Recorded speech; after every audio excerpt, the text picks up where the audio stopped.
It's Red Eye Radio. Gary McNamara and Eric Harley talk about everything from politics to social issues and news of the day. Whether you're up late or you're just starting your day, welcome to the show. From the Uniden America Studios, this is Red Eye Radio. Hello and welcome. He is Gary McNamara. I'm Eric Harley as we kick off a Thursday. Gary, what's happening?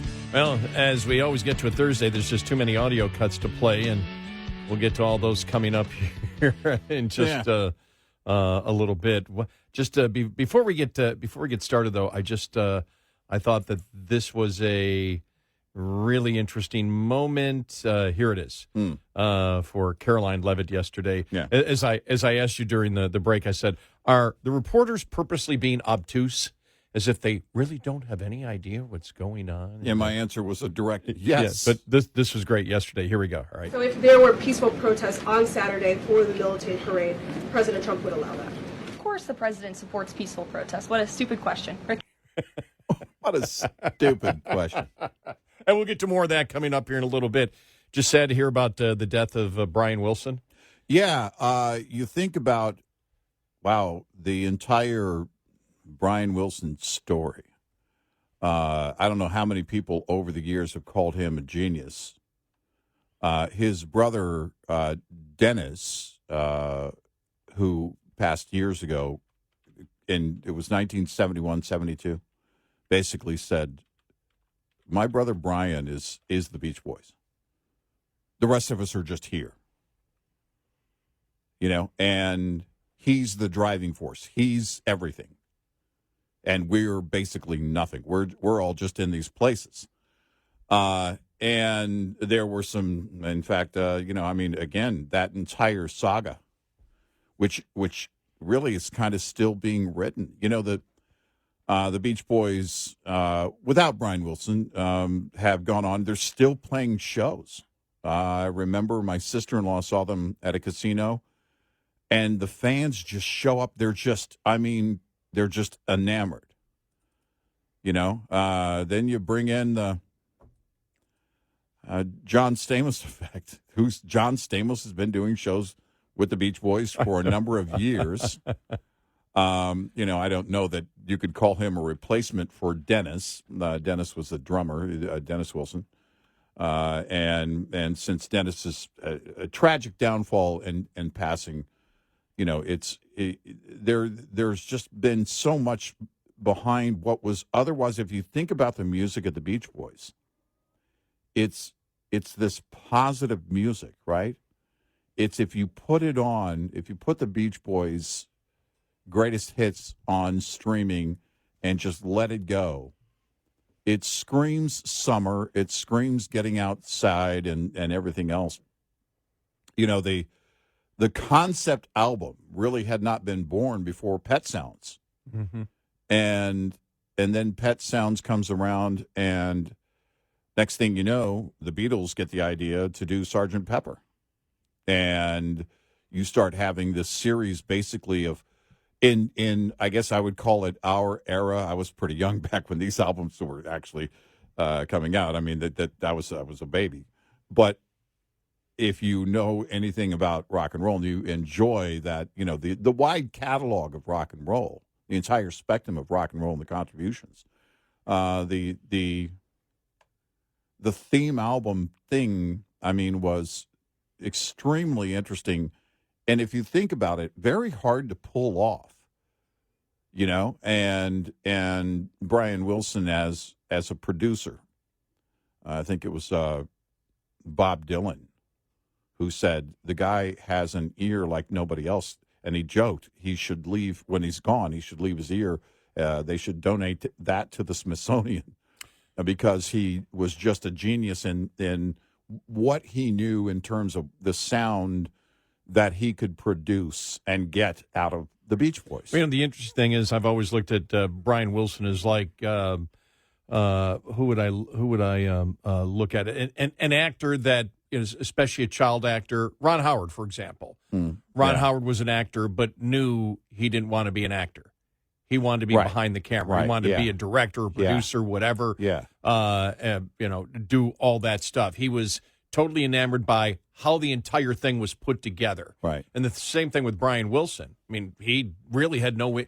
He played with them and everything else, but once he got into the studio, that was his thing. And in the in the Wrecking Crew documentary, and people who don't know who the Wrecking Crew is, if you look at the core members, you'd have to say the core members were Tommy Tedesco and Hal Blaine and Carol Kane.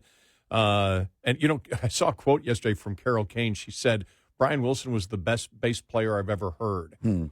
Yeah, Carol Kay said that. Yeah, and she's viewed as one of the best bass players ever. Oh, she's she's the godmother of in terms of pop bass that had a signature sound. Well, they could, Carol. They did pop music, but they could do anything. But I mean, the Wrecking Crew, I don't know, you probably could look at from 1965 to 1975 and say what? Maybe 15 to 20% of all the music that you heard, that maybe not the singers, but the music in all pop music came from the Wrecking Crew. Oh, yeah.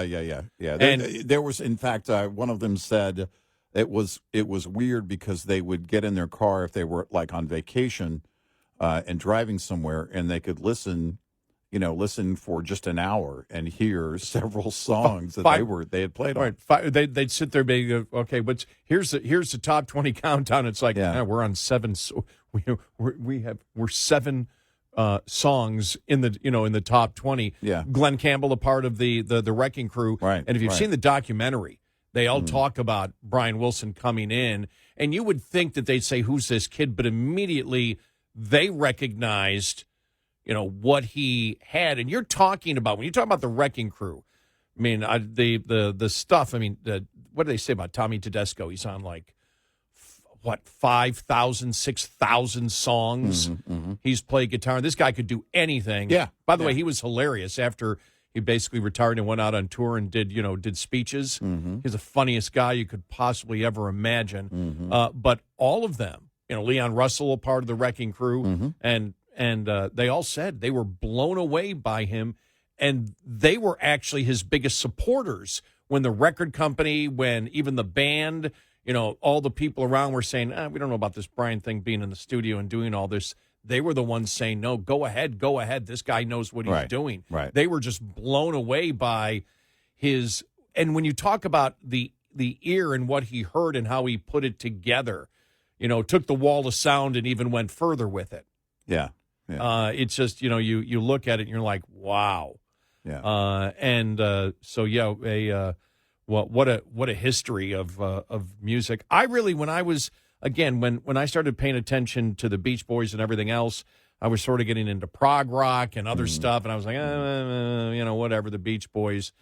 And it wasn't really until, for me, it was probably, I don't know, somewhere in the mid to late 70s, the first time I heard Pet Sounds. And then I realized what was going on at that time. What was that, 65? Yeah. What was going on at that time. Yeah. And the sound that he put together and the way that he layered everything together in strings and did everything. Because and back then, without technology, that's, the cut and paste technology that you could use today to duplicate so many of those features and elements in that given thing.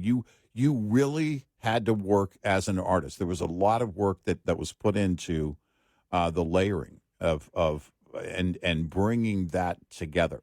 And then, of course, the harmony sound of the vocals, making that work in a way that was, it was almost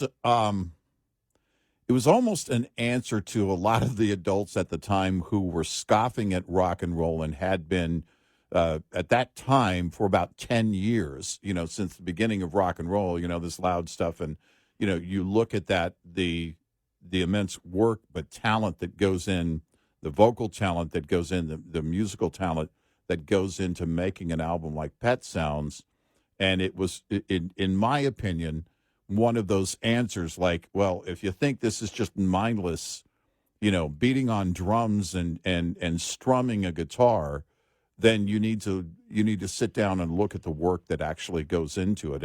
And Pet Sounds is one of those great examples very early on in rock and roll. Yeah, and it was listenable to everyone, but And as we all know, the Beatles heard Pet Sounds and went, whoa. Yeah, we got to do a concept album. I read Paul McCartney's favorite song is "God Only Knows." He thinks it's the best song ever, best pop song ever written. For me, it has a special place. My wife and I got married. We were basically kids when we got married, and I worked for our current company on an oldies format, and God Only Knows was pretty much in heavy rotation. I played it on a regular basis, and I loved hearing that song because at that time, during that period, I was working 7 days a week, so we weren't spending a lot of time together, but it's always reminded me of her. But when you break down the production of that song, when you break down the writing of that song, it's just one of those great, great songs that will live on. And the funny thing is, because I was looking the other day, it's been all over YouTube that the Doobie Brothers in the Songwriter Hall of Fame. Yeah, and so they're just everybody's doing interviews with them, and I was just when I realized, and I don't know whether this is true, but I've heard that God Only Knows was the first rock song that had God in it. But you think about it, I don't remember any type of controversy in it. And then the Doobie Brothers with Jesus Is Just All Right, that never hurt their rock credibility at all, did it? No, it's a great song. Oh, it really. I mean, and I just thought about that. I was like, tons of airplay, and it's a great point because outside of that, you basically had to go to Elvis doing a gospel album, which of course would be appropriate, but it wasn't a rock and roll album. Right. Good point. Yeah. So. I mean, I'd have to go back, but I think that's, it is safe to say. And it also set this tone. There were the Beach Boys had kind of reset the tone for a lot of things. As you mentioned, as you were getting into prog rock and everything else, the Beach Boys were this constant. And it would be easy to dismiss them as, they're, a bunch of guys singing beach songs and summer songs. And I did else, initially. Because they were that was their, I don't know if niche is even the right word. It sounds so small when you think about all of their work, but it really their fans, it was long before Jimmy Buffett and the Parrot Heads. You had the Beach Heads before it became cool. But it wasn't just. The name of the band is the Beach Boys, but it wasn't just beach music. It wasn't just, it was really good rock and roll music. It was really good, well-written, well-produced stuff. Oh, and just amazing to think about the work over the years. We like visiting Lake Tahoe, and Mike Love has a place there in Incline Village where a ton of, major CEOs and rock stars live.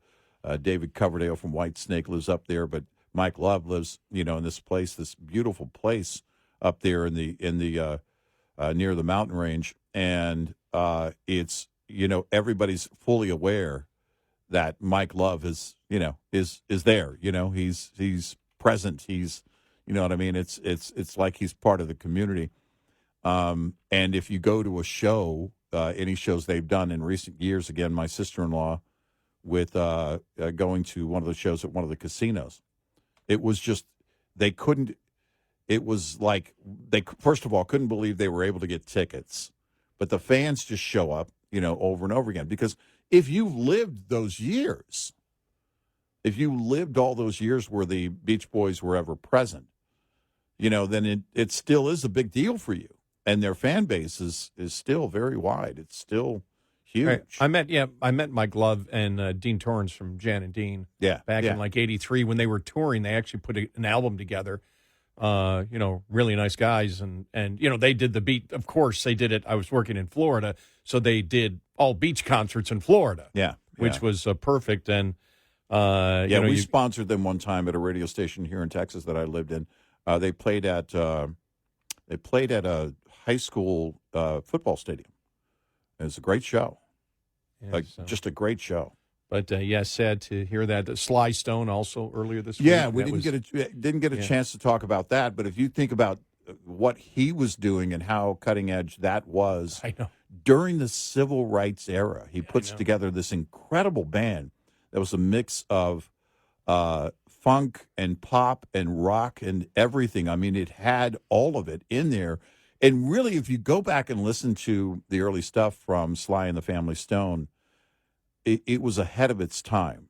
And there was a lot of political pressure back then.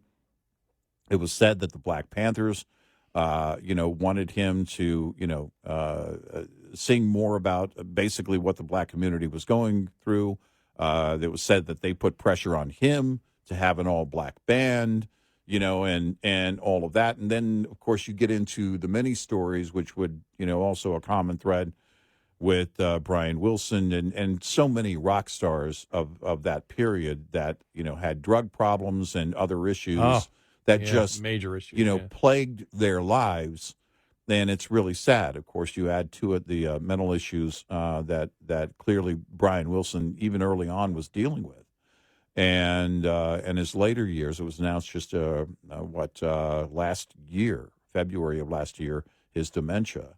And so these are really sad stories, but incredible contributions by both Brian Wilson and Sly Stone. It's interesting because as soon as I heard Sly Stone died, in my mind, it's a family affair. Yeah. It just, that line just hit, and I'm like, wow, that's just... It's amazing how something like that, and again, just because it's not on, I haven't listened to Sly and the Family Stone for, 40 years? I heard Dance to the Music just this past weekend.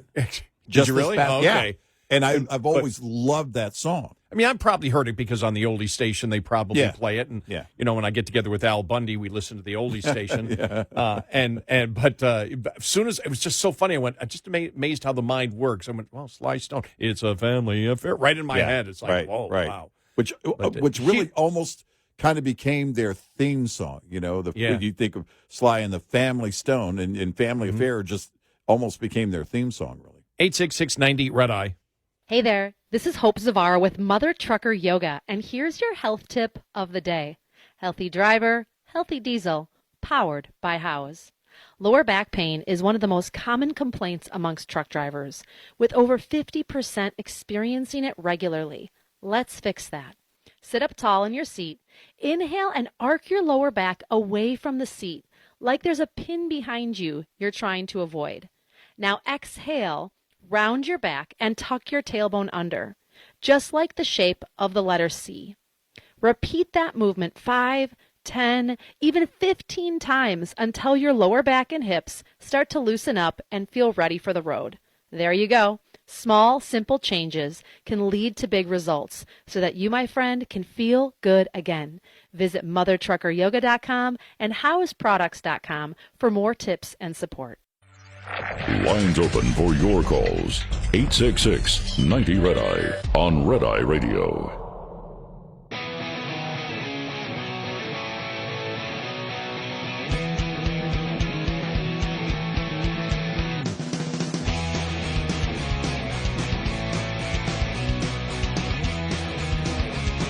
Hey, it's Red Eye Radio. He's Eric Harley, and I'm Gary McNamara.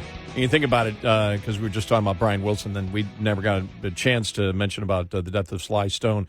Stevie Wonder, George Clinton, Miles Davis, Earth, Wind, and Fire all credit him with influencing the music that he made. And I'm so happy that I grew up in the time that I grew up, because one thing the Top 40 radio did is you were exposed to every form of music. Everything. You were never in a niche. Right. You accepted, you didn't immediately judge music because it wasn't the niche and the station that you listened to, because you listened to on Top 40, which then became CHR, as they call it. But the top, that's how old I am. It was called Top 40. Yeah. Played every type of music. Yeah. And so you learned to like everything because you were exposed to it constantly. Yeah, it was incredible. Great time. Yeah, it really was.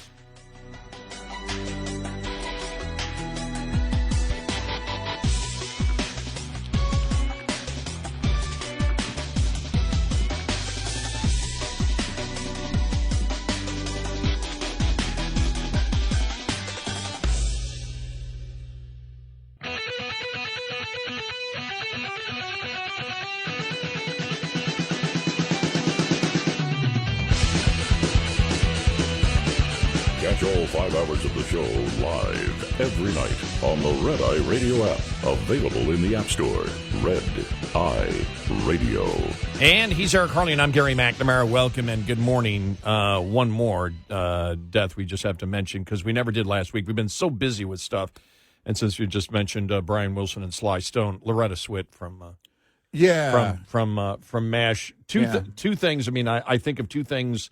I guess you would say two quotes that she had, two lines that she had. One of them was the Christmas episode where a guy was killed and had a family, and it was Christmas Day, and they didn't want him to die on Christmas Day. Yeah. So they were trying to keep him alive. Yeah. So they didn't have to put on the death certificate that, the father, their father died on Christmas.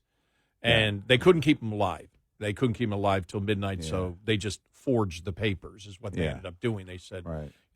But it was heard when the guy died saying it never, I have the quote here because it always just hit me, the reality. She goes, it never fails to astonish me. You're alive, you're dead, no drums, no flashing lights, no fanfare, you're just dead. And I'll never forget that because it was such a serious moment. But then the other time was when she was trying to, the nurses that work for her, because we all know that the character could be a jerk at times. Right, yeah. And it's as they evolve, because there was no other character on MASH that evolved like she did. No, I was about to say what I remember most is I don't know, what do they call it, the arc of her character of going from, again, the nickname Hot Lips Houlihan, to, I mean, it was, and the post-Frank years, to a more serious role and more of a hard-nosed boss because she was in charge of the nurses. And I just remember thinking, I always had the whole dramedy thing back, which became almost prominent in the 70s, where sitcoms became dramas at times. But MASH did that very well because of what they were dealing with. They were dealing with wartime. My dad served in the Korean War, so it was especially interesting to him, watch it play out. A lot of the statements at the time, really, you could say, were about the Vietnam War, too. Statements made through the writing, of course, and on that show. But Loretta Swit basically had the challenge of taking that character from, where it began in the movie before the show. And she wasn't in the movie, but it was Sally Kellerman.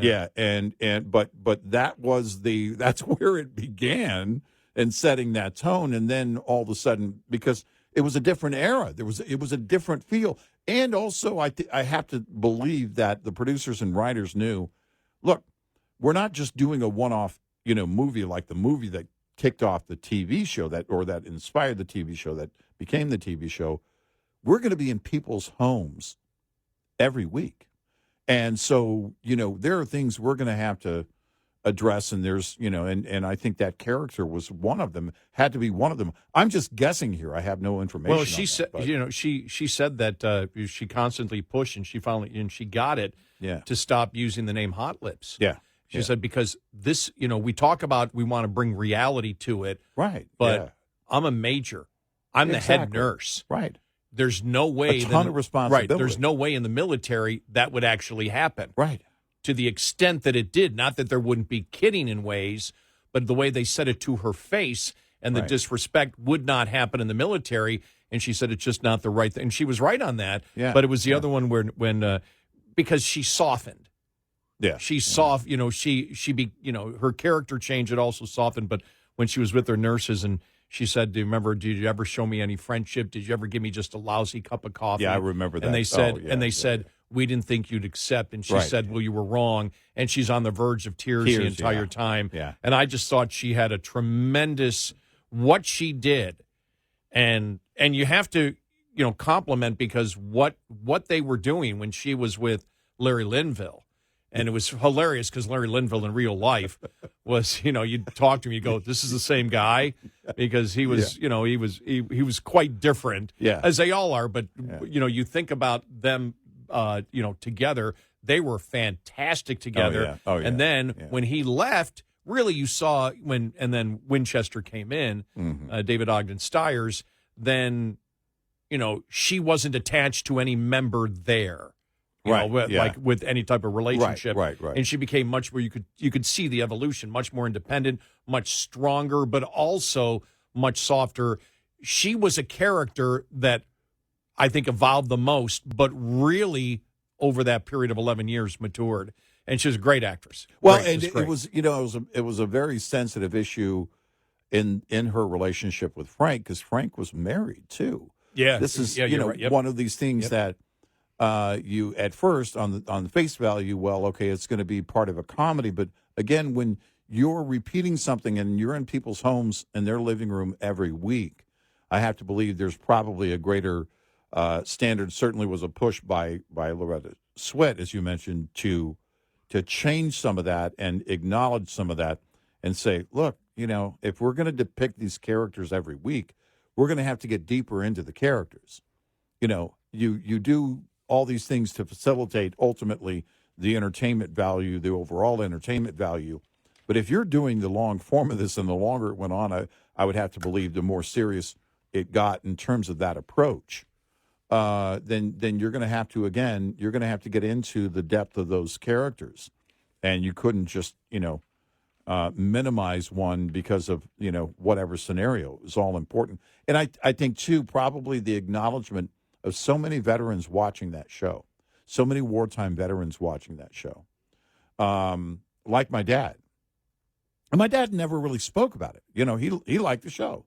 He liked the comedy. He liked the entertainment value. Well, but there was that direct, he did mention about it, and I remember asking him little questions. Hey, was it like that? Hey, was it like that? And, he served in a different role. He wasn't in a MASH unit, but in Korea. But those, again, there were things where he said, no, here and here, they kind of got that right. They made a couple of points along the way. But there were several, I think, over the years, a number of different points they were making, which included points on the Vietnam War. And a lot of people made those observations. I remember as a kid being aware of that, how people were saying, well, yeah, that moment was more of a statement about the Vietnam War than it was the Korean War. What I remember is, I think when did it come on? It was at 71? 72? The movie was what, 70? The movie was 70, yeah. Yeah, so I think it was 71 or 72. When that first came on. Yeah. All I can remember, and I really didn't, I wasn't obsessed with watching it, just like movies. I'm somebody who, 72, September 72. Okay, yeah. For example, the Rockford Files was on the entire run. I went, Rockford Files? I thought it was an accounting show. I never watched it. I never watched it till reruns in the mid-'80s and went, I missed this? Yeah. I missed this? Oh, my dad watched that every week. Are you kidding me? I missed this with characters like Angel? Yeah. But getting back to MASH, all I remember is I went, wow, I wish I could hang out in the swamp with those guys. Oh, man. It was like you wanted to be included. You wanted to be, because yes, you didn't want to be Frank. You know, right. And Radar had his role, but only there could only be one Radar. That whole thing. But just wanted to hang around the swamp. Yeah, exactly. I mean, you really wanted to be part of the card games. Yeah, I wasn't necessarily. I know yesterday we were asking the question: should we have Happy Hour Wednesday because things are so insane right now in politics, but it had nothing to do with the drinking that was going on and the fact that they had their still. Yeah. What it was the camaraderie. Right. It was the camaraderie. It felt like a club. It felt like, that where you could be a member, but it was a very exclusive club. Exactly. So, but just so sad. But wanted to mention all those deaths and have a few comments on it because we never got a chance. Like I said, Brian Wilson yesterday, Sly Stone earlier this week, and then Loretta Swit last week. And we never got a chance to all three of chat them, about it. At least for me, all three of them had very big roles in my childhood. Yeah. Yeah, they did. Yeah. And so they're the influence by all three of them is very clear. And the work that was done by all three of them. And in later years when you would see the reunions or just interviews, and especially when it would be Loretta Swit and Jamie Farr talking about it, and you could just see the thrill and the adrenaline rush that they were still getting all those years later. What was always weird to me is that they created later a drama TV show, Trapper John M.D. I know. And it was a spinoff, but it was the most unlikely spinoff. You know what I mean? Like Mork and Mindy being a spinoff of Happy Days made sense. Happy Days being a spinoff of Love American Style. Well, remember they had After MASH, too. Yeah. Radar was in it, but it really didn't go anywhere. Didn't go anywhere. You couldn't replicate it. Once that was over, that was encapsulated in its own. Maybe that was the approach with Trapper John M.D. Let's just take the character and imagine what would have happened after he came home. Yeah. Well, because Pernell Roberts played an older Trapper Totally. John. I was like, all right, but I mean, it wasn't a bad show, but it really had nothing to do with MASH except for the character himself, which really wasn't anything like the character in the show. I'm really, I have to tell you that I've impressed myself the last 45 minutes with my intense knowledge of completely useless Hollywood and music facts. But think about that. These are things that stick with you. And why is that? Because Hollywood really did, there was a lot of garbage back then too, but Hollywood knew that the mission was to entertain. And now the mission has changed. No, that's a great point. The mission has become, we need to make a statement. We need to be the heroes of the world. We need to be, and there's so much of this virtue signaling stuff that Hollywood thinks it needs to do, and it's forgotten itself. When you don't know what you are and don't know what your role is. I watched Billy Corgan from Smashing Pumpkins has a pretty good podcast. It's a great podcast. I like it. I won't say I'm the biggest Smashing Pumpkins fan. I like some of their stuff, but the podcast is really cool. But he's talking to Gene Simmons, and he goes, he's trying to talk to Gene Simmons of Kiss about what is the legacy basically of Kiss, and and they're doing that AI thing with the Kiss characters, and so not sure how that's going to work. And Gene Simmons was like. He was like, no, there's no deeper meaning. If you're asking me what the meaning of life is, I don't know. I can't tell you. He goes, for me, it's about, basically what he was saying, entertain. Kiss was not about anything but entertainment. It was about, go do a show. Go do something that's different. Go do something that people go and they're having a good time. Are you having a good time? That's my mission, is I want people to enjoy the work. I'm not trying to make a statement. Well, yeah, you want people to say, because most people do not work the jobs that they initially wanted.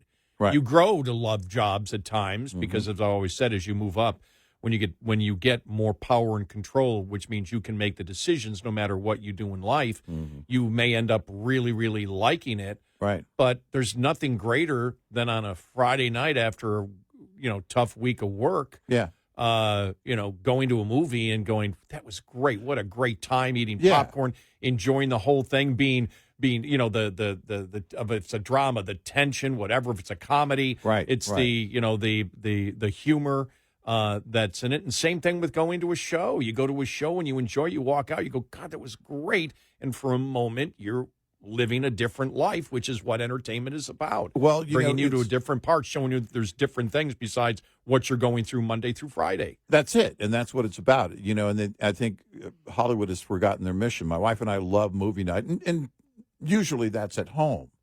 And the other night we watched the Accountant 2 with Ben Affleck, and quick review. All right, it was good. If you're expecting the first one, it is from the first one. But there were different elements in it, including some comedy moments in it that I thought were actually pretty funny and worked pretty well with the character involved. I watched the first 20 minutes of it and ended up turning it off because I was doing something else. And you've got to pay attention to the movie to figure out what's going on. You got to follow 20 along. minutes. And I realized, I got to sit there and wait till I have a night off and just focus on that. Good popcorn movie. Yes. 866-90 Red Eye. Coming up, more with Gary McNamara and Eric Harley. It's Red Eye Radio.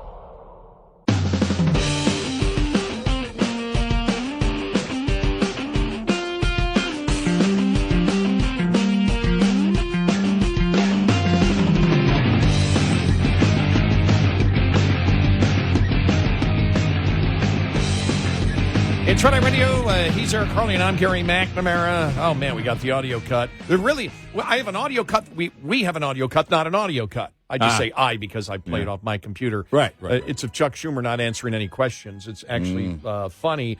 Iran, inflation, David Hogue. I'm reading a headline here. David Hogue is fired. We'll get to that and a whole bunch more coming up.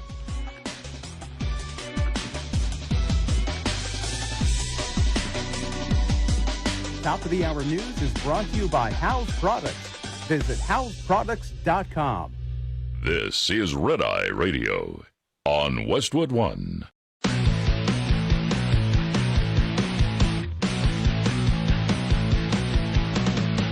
Now, it's Red Eye Radio. Gary McNamara and Eric Harley talk about everything from politics to social issues and news of the day. Whether you're up late or you're just starting your day, welcome to the show. From the Uniden America Studios, this is Red Eye Radio. All across America, we are Red Eye Radio. He is Eric Harley, and I'm Gary McNamara. All right. I don't know where to start here, but all the economic news from yesterday, how it affected the stock market. Yeah, because you'd go on if you went on X yesterday when the inflation report came out and Trump announced, the trade deal. Well, not exactly a trade deal, but the trade deal. Immediately, you and I did the same thing. How's the stock market responding? And they really didn't. It was like okay, and it was clearly already priced in because there really wasn't any movement on China. Nothing really changed. Right. We're back. Basically, there is no trade deal. There is no treaty. There's nothing going to be congressionally approved. This was simply they went back to where they were a month and a half ago, 2 months ago. Yeah, right. It's the same place. They said, okay, we need time here. It wasn't the president said a done deal on the precious minerals, precious metals. And it's a 6-month deal. Yeah, China wanted to put that basically that sunset on it, saying if it doesn't work out in 6 months, we're going to go back. Right. So both sides. It's not a deal. It's sort of a truce. Yeah. Maybe we got a little bit. Maybe they got a little bit. Right. But it basically just went back to where it was a month and a half ago. Right. And so then the inflation numbers came out, and we never talked about the job numbers. We never got to talk about the job numbers the other day. 137,000, and there was this is awesome. They were okay. 137,000 is not 250,000. Better than expected. Right. Yeah, and that's anytime it's better than expected is you can do your victory lap. Right, but what is expected was an extremely low number. Yeah, it was median forecast was 125, and it came in at 139. Right. Yeah, but it was like I said, it's acceptable, but it wasn't a celebratory yes. Mm-hmm. And I think that's what you've seen in the stock market with the inflation numbers. Pretty good. You had Jamie Dimon come out, another economist, and say. It's going to start going up. It's going to start going up. You and I looked at it yesterday. I'm sure had the same thought when the deal came with China that, okay, they're afraid of the price increases of stuff that comes from China. I think that's what the announcement really was. I thought to myself, because the news came out, the announcement came out before the inflation numbers. And so I thought, well, is this a bit of hedging, which the timing is important. If you want to, we talked about it before. on any of these trade deals or tariff deals. What do they think is going to happen? And, you can go back to a number of things that were going on with the market, especially during the great concern. There was really kind of a 24, 48-hour period where everybody became aware of what was going on with the bond markets. And then the president, now this infamous meeting that he had where Besant, Navarro was out doing other things, and Letnick and Besant had time to get with the president without Navarro being there, and they got with him on the bond issues and how important that was. And there was an announcement that morning. And the previous night, a number of GOP senators had a call with the president, and all these conversations about, again, what impacts the economy, but also what the confidence, not just of the consumer, the confidence of the markets in general, of investors, of the collective, of people that want to sink money into this or sink money into this, invest in this, and don't know where to go. One of the things we talked about back in the 2008, 2009 thing of the housing crash, when they shoved a bunch of money into all of the banks' tills because they didn't want anybody to know which banks, and it turned out only to be a few that were on the brink of insolvency. And we always said, look, all you did is made it look like they're all on the brink. You made it look like an emergency across the board for these banks, and you muddied the waters. And you what you want is some clarity, and you can compare that to the back and forth on the tariffs and where the president has been and now is right now. I think most believe he's probably going to stick with 10% tariffs across the board. We'll see what happens with that extra 20% with China when it comes to the fentanyl. That's the fentanyl tariff, as they call it, and what this mineral deal ultimately looks like, and how it plays out. But I think the goal is probably to maintain it long term at 10% across the board. Well, the goal then, on the average, because when you saw earlier this week when the trade deficit came in, and it was as we know, the Western ports are really hurting because so much less is being shipped from China. Right. And so they celebrated that earlier this week. All right, well, by lowering the tariffs, as you did drastically on China, that means more imports will be coming in. Mm-hmm. Well, you just celebrated the fact that, because if the whole point is, and this is where we get back to the point of, I don't know what the goal of the president is, except what you said, which is to have the symbolic victory that we have some tariffs on, that we're being tougher. Right. But the fact is, you now understand that it's clearly they understand that it's the American consumer that pays the tariff, right, and it's viewed as a tax by the majority of Americans, mm-hmm, and even conservatives understand that's the case. They've dropped the whole thing that the importer, that the exporter actually pays, mm-hmm, the tariff. They don't. No. The American company. Now, if you're an international company and you're shipping from overseas here, well, then, both the importer and the exporter pay the tax because you're an international company that does both. Mm-hmm. But if it comes from China, it's the American consumer paying it. So they're very price sensitive, and I think that's the goal. It's almost as if they want the symbolic victory, mm-hmm, and Besant is not Navarro, because the whole point is, if your whole goal is to even out trade with China, and you've cut it, I don't know, I didn't see the specific numbers with China, but we cut imports in half. Mm-hmm. What was it, last month or the month before, whenever it was they mm-hmm, first did it? Well, that was the goal, to even out trade. Right. Well, then you've dropped the tariffs on China. Well, then that means more is going to be shipped over. What is the problem you're trying to solve specifically? And because we were given all of the answers. We were given all of the above. Right. At any given point, you would hear any of those answers. Yeah, somebody writes this last week, you guys don't get it. I go, yeah, we get it. Because what he did was pick up on one or two things. Said, yeah, but he said these 6 or 7 things is what he wanted. Right, yeah. And we're just trying to figure out what's going on, because when you look at it, for example, the inflation was a pretty good month, but when you look at what people buy, now, I do see here when you look at food from home, up 2.2%, that's almost down to the Fed mark that you want. But that's still, again, the challenge that the administration has is people expected prices to go down. We knew they weren't going to go down. We told you they're not going to go down, but there were a ton of people that voted for Trump because they believed it would come down. So far, it hasn't affected his favorability ratings at all. Right. And hopefully they won't. But when you look at it, it says eggs still up 41.5% from last year.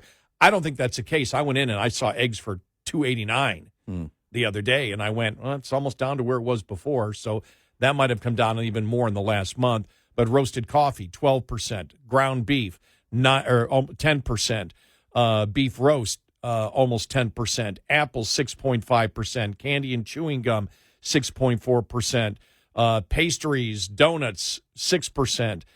Prepared salads, 5.8%. Frozen fish and seafood, 5%. Dried beans, peas, and lentils, 4.7%. My hunger, 12%. Milk, 4%. But I'm talking about all these things that people buy. Sugar and sugar substitutes, 3.5%. Flour and prepared floured mixes, 3.3%.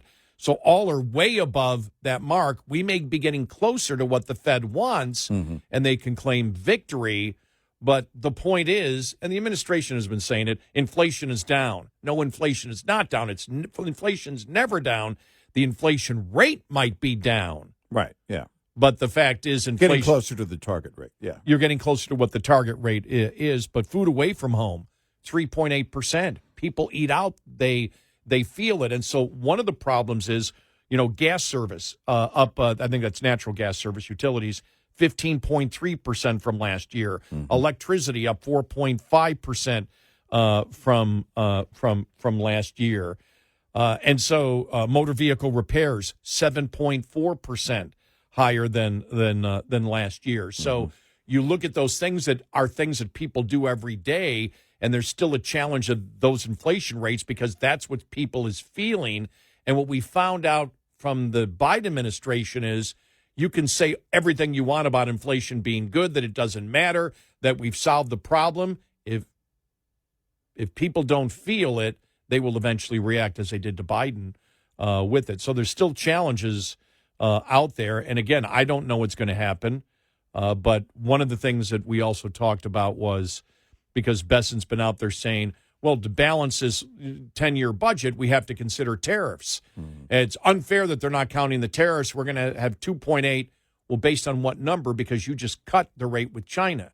The reason that the CBO cannot count the tariffs is because it's not a tax from Congress. It's not set in stone. It can move at any moment. The administration can change it tomorrow. There's no way you can extrapolate out, what it should be. But the stock market, I think, also. I mean, you saw that oil is up, and that's because Hegseth coming out and saying, the voluntary evacuation from the Middle East. Right. Yeah. That's got everybody on edge now. Yeah. Yeah. That's got. Yeah. When you start looking at family members and others that are there in the Middle East, and you put that message out, then you're anticipating. The world starts anticipating something going on in the Middle East. And I suspect it has to do, well, everybody believes it centers around Iran, of course, but I suspect it likely has to do with something that may be in the very near future with Israel and Iran. Also, just looking at inflation, daycare and preschool, 5.6%. Veterinarian services, so many people have cats and dogs, up 5.6%. Garbage and trash collection, up 6.1%. Motor vehicle insurance, up 7% over the last year. So inflation may be down. The inflation rate might be down and getting to the target, but things that actually people buy and need every day aren't really close to the target that they want. Right. Well, and that's a challenge. That's the thing. There has to be that effect for the consumer. And you start seeing those changes, and then the market starts reacting to whatever changes the consumer makes. So we'll see. Look, most people, as we've talked about before, they don't pay attention to the inflation report. They don't look at that and go, oh, okay, it's getting better. They look at their grocery bill every time they check out at the grocery store. That's what they look at. They look at the things they buy. They look at their own bill. Their report happens every day. And what we're looking at, yesterday's report on inflation, was from last month. Consumer already knows that. They've already paid that. They've already moved on.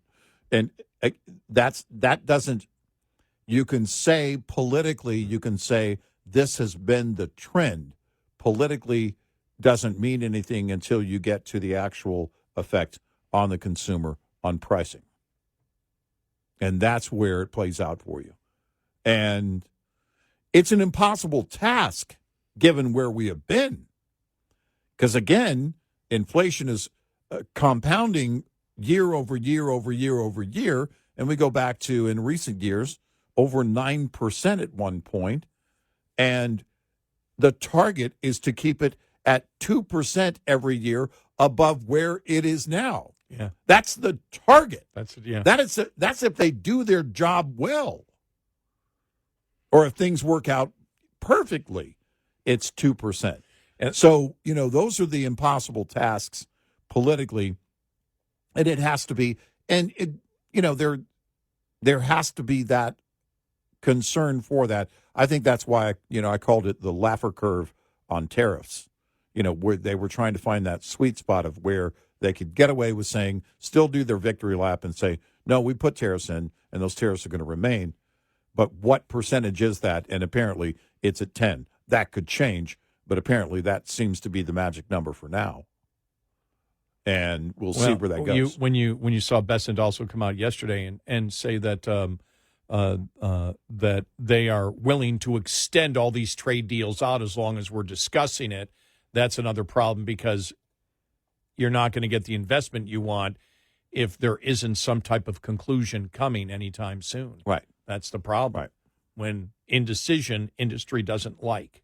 And that's business it. Doesn't like. It gets back to my comparison for 2008 and 2009. You muddy the waters. That's the uncertainty you don't want. And that indecision and the back and forth creates that uncertainty. 866-90-RED-EYE.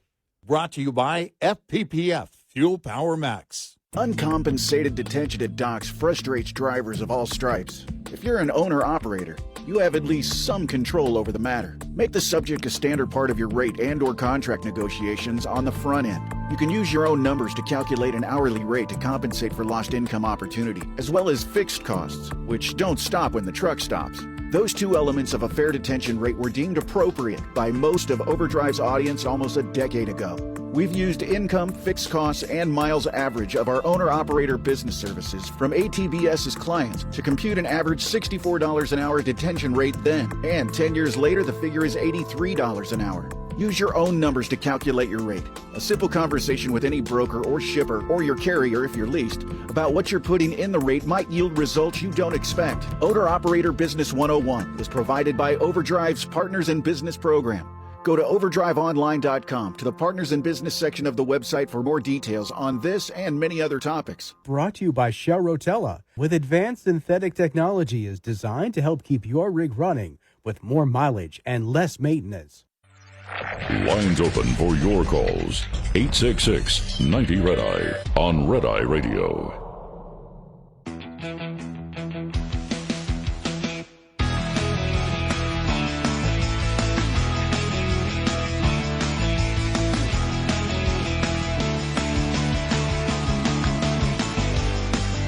It's Red Eye Radio. He is Eric Harley, and I'm Gary McNamara. Also looking at some of the job numbers. And again, it beat expectations of 139,000 from earlier this week. Nearly half of the job growth came from healthcare. Yeah, right. Leisure and hospitality contributed to 48,000 of those jobs. Social assistance added 16,000. You had the April count, though, was revised down by 30,000, and March's total came down by 65,000 to 120,000. So you've had the previous months, and you look at the overall job growth, and you're at about, you're looking at the chart here, you're averaging, let me just see here, get it, where was it here? Since January, you're probably averaging about 110,000 new jobs a month. Yeah, not booming. No, and the overall, those are the jobs adding. The jobs that are being lost, though, that's the other thing that was talked about. There are also disparities between the establishment survey, which is used to generate the headline payrolls gain, and the household survey, which is used for the unemployment rate. The latter count, generally more volatile than the establishment survey, showed a 696,000 decrease in workers in the United States. Full-time workers declined by 623,000, while part-time rose by 33,000. Wow. Yeah. That's the overall churn rate, basically. Yeah, that's exactly. So we actually have fewer jobs than we had. You created jobs, but you lost a lot more jobs. Right. Yeah.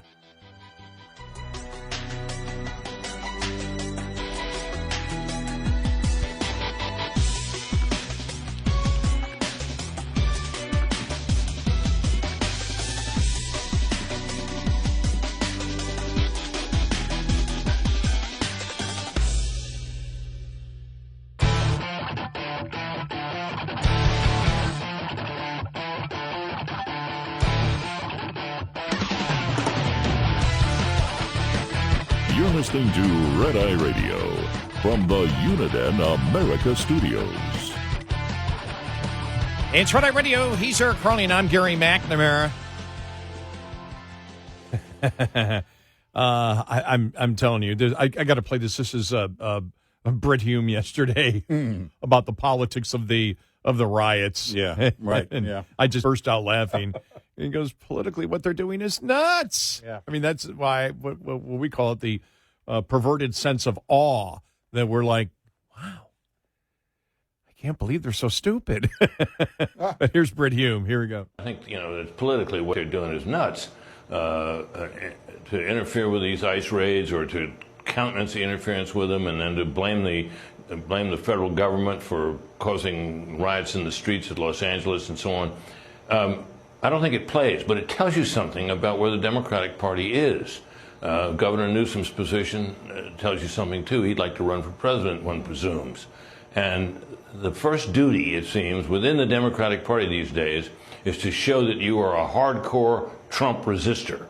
And until you establish those bona fides as that, nothing else can go forward in your career. That's where the Democratic Party is. They are the anti-Trump party, and that is first and foremost what they do. And it explains almost everything that they do now. And which is true, and part of the problem is, and we'll get to some of the Democrats, but this was on CNN. This is the L.A.P.D. chief, and you had yesterday. Still, we'll go through the people that said it.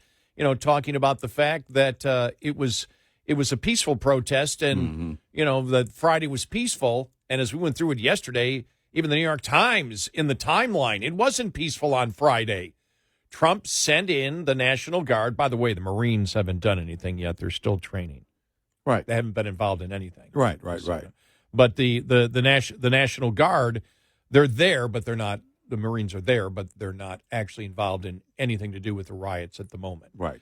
They may be training and doing things, but the National Guard, as we know, is and has been called in. But they're still lying about it, trying to make the case that it was completely peaceful, and then Trump sent the people in, this National Guard in, because he knew that the response would be violence, and that's what he wants. I mean, it's just like the lies are unbelievable, and you saw it in the press yesterday. We'll get to some of that. Well, not all the people. How many people are the violent? It doesn't matter whether there's 1 million people there. If there's 1 million people and 10,000 are violent, which would be what? You have 1 million people. You're talking 1% of the people. That would be 10,000 people creating havoc. Or if you have 5,000 people there and 500 are committing acts of violence, the other 4,500 don't matter. Right. They're not worried about the people that aren't violent. Right. And we'll get to the reporter asking that to Leavett yesterday. But here's the LAPD chief talking about what they're finding on these people that they arrest and what they're finding, the weapons being used against, remember now, the LAPD. Here we go. They have weapons of all kinds. We arrested a number of people last night for curfew violations. I think 14, and 3 out of the 14 were armed with weapons, handguns. And so when you look at that, what appears to be one thing is something very different. We've seen in those backpacks that they'll have hammers, they'll break up curbstones and concrete bollards, break up into smaller pieces, which they'll then throw at police. They put them in backpacks and walk around like that. I've seen somebody today walking around with golf balls in a backpack. So all sorts of weapons, all very potentially dangerous. We've seen commercial-grade fireworks being fired at our people, with shrapnel being put in, from what I'm told, into some of these packages. Again, that is pretty scary stuff when you look at it. Liquid being thrown on our officers, the attitude of our officers and the professionalism and restraint that they've shown is remarkable. They've done a tremendous job out there, and I'm very proud of them. Yeah. Not exactly what you're hearing from Democrats, is it? No, it isn't. No.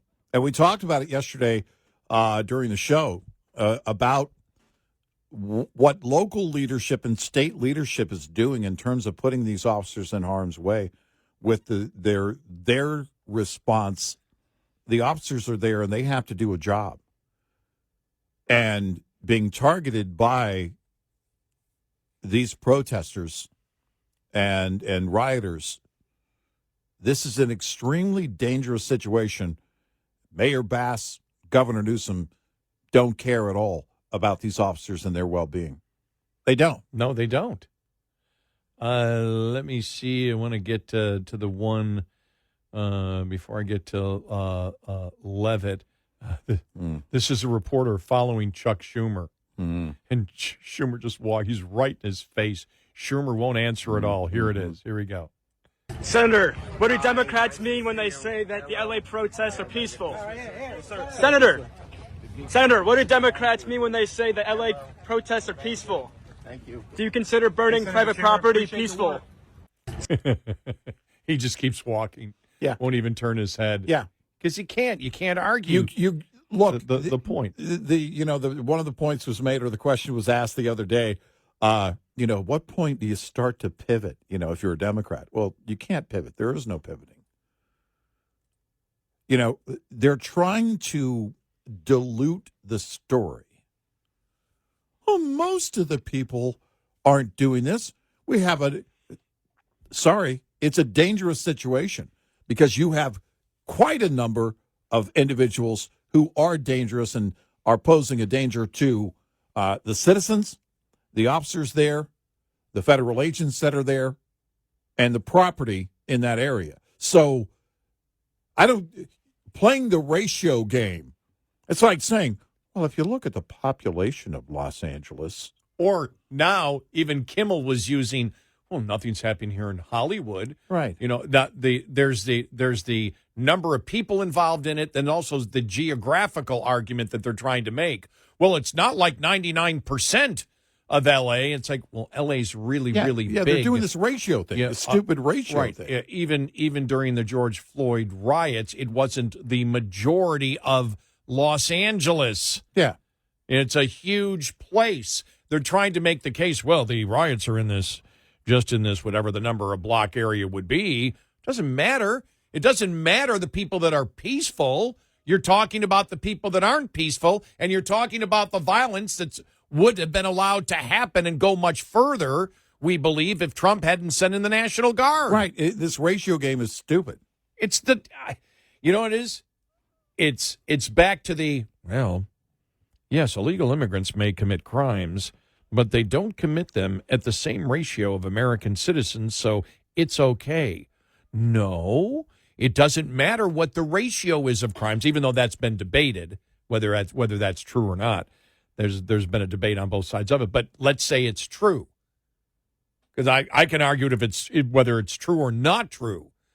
Because if illegal immigrants commit crimes at a lesser rate than citizens, it doesn't matter. Those crimes don't happen if they're not here. Exactly. If you're enforcing the law, then you prevent those crimes because they're not here to commit them.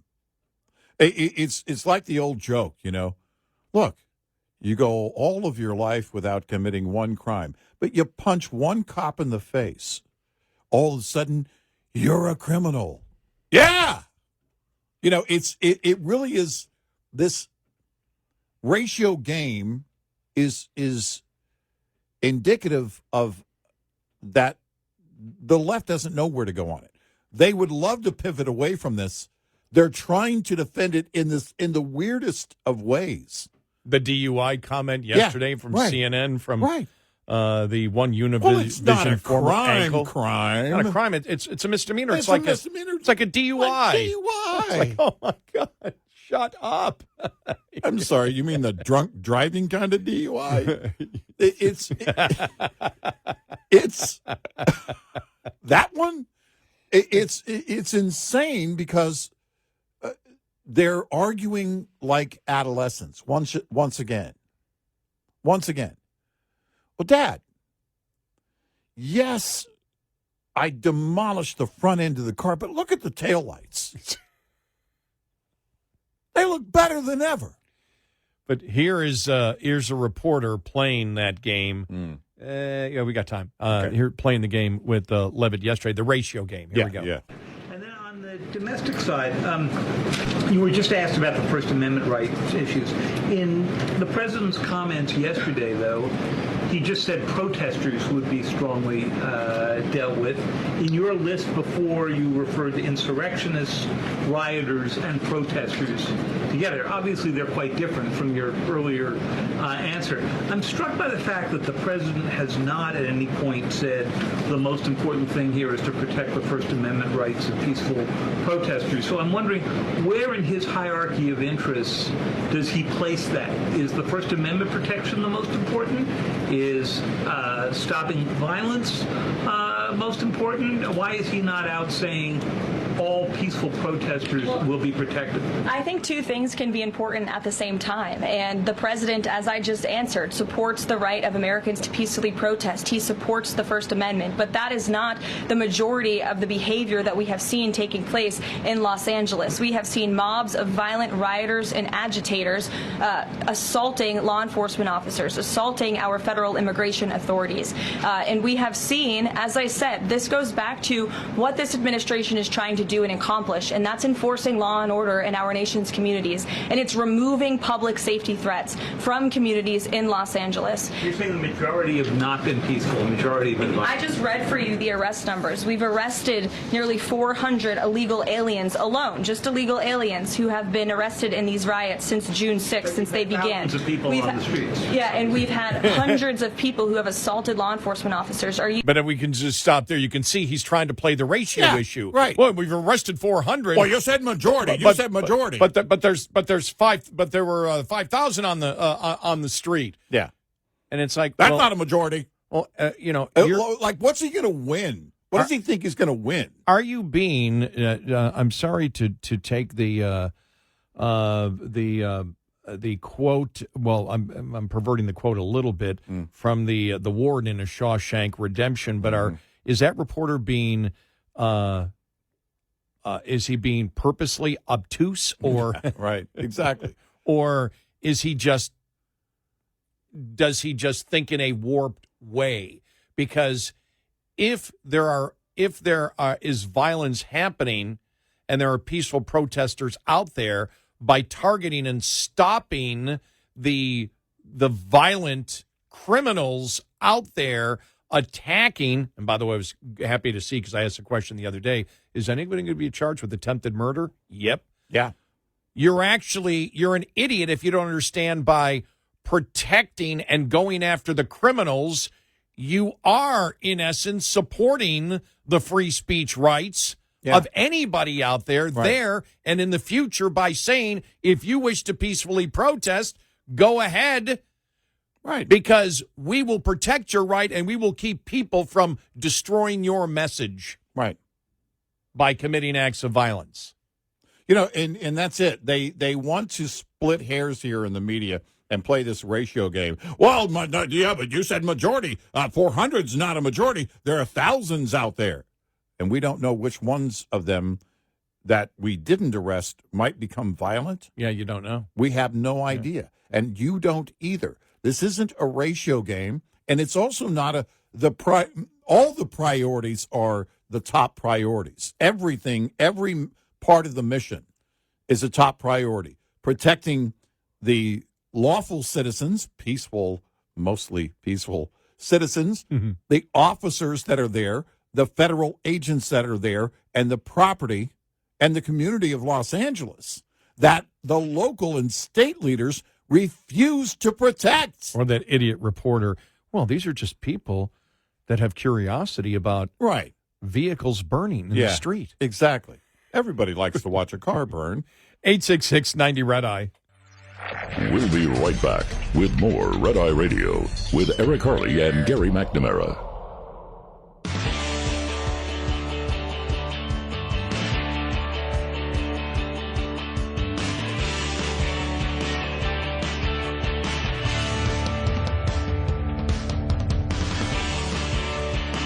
It's Red Eye Radio. He is Eric Harley, and I'm Gary McNamara. Welcome and good morning. Coming up following the top of the hour, David Hogue exits stage left. He's done. He's done for now. We'll get to more of that. Iran. We'll hear from the president. He was asked at the Kennedy Center last night. Yeah.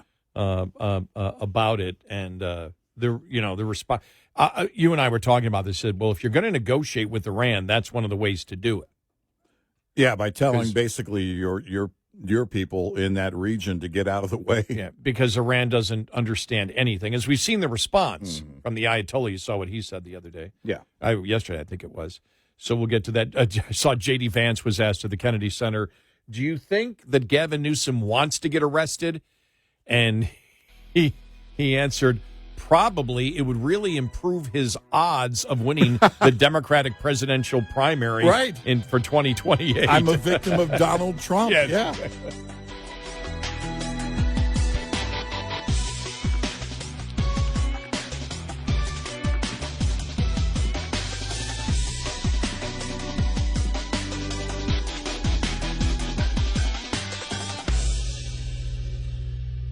This is Red Eye Radio on Westwood One.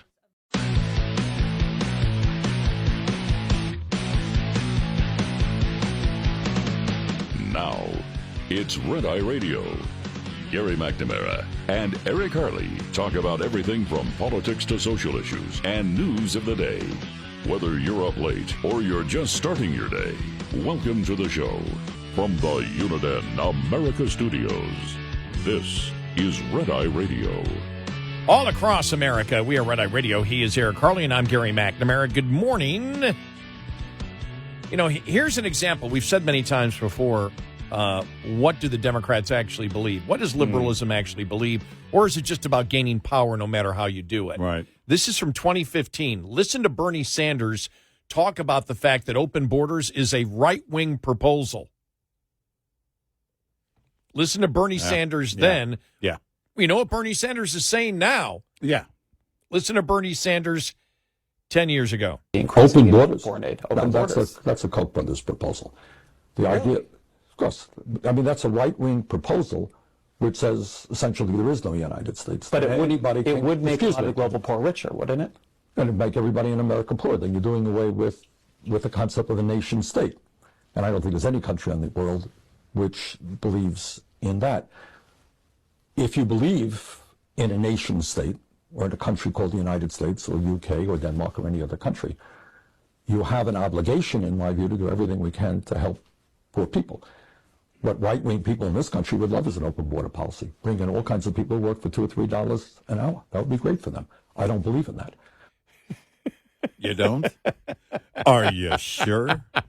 Hey, would you like to reconsider your answer? You want to phone a friend, Bernie? I mean, just keeps calling open borders a right-wing proposal, right? And then when he starts, the whole point is, actually what got me was not that, not the cheap labor argument. Right. It was Bernie Sanders promoting Trump kind of nationalism. Right. If you're going to be a nation state, and everybody wishes to be a nation state, which means you differentiate between American citizens and non-American citizens.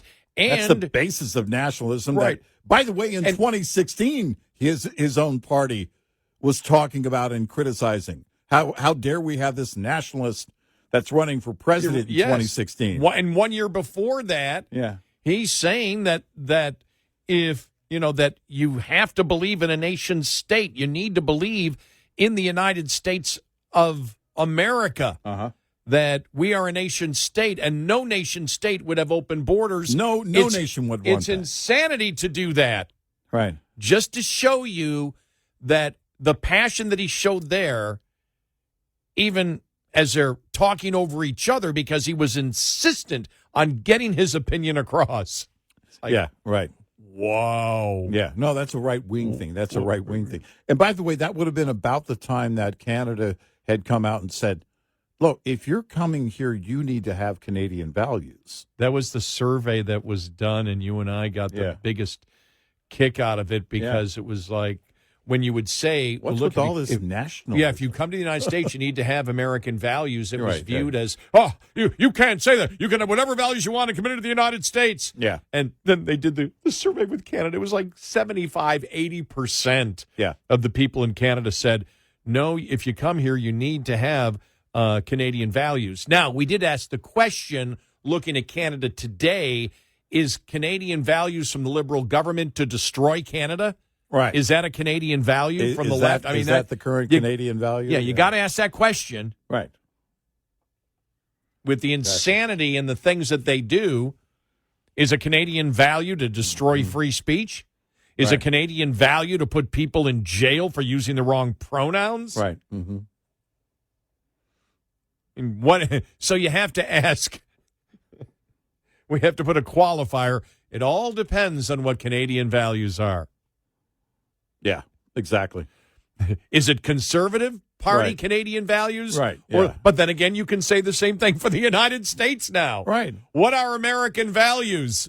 Right. Are American values Karen Bass and and Gavin Newsome values and Maxine Waters values? Right. Oh, wait a minute here. Yeah.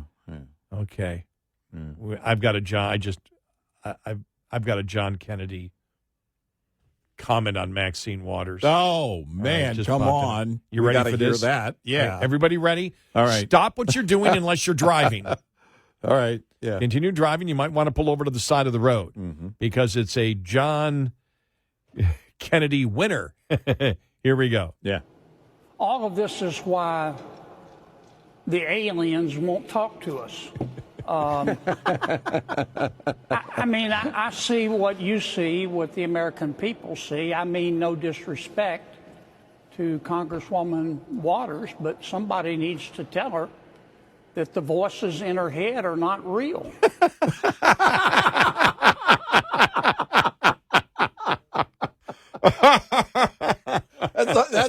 That's right up there with they're pushing on a door that clearly says pull.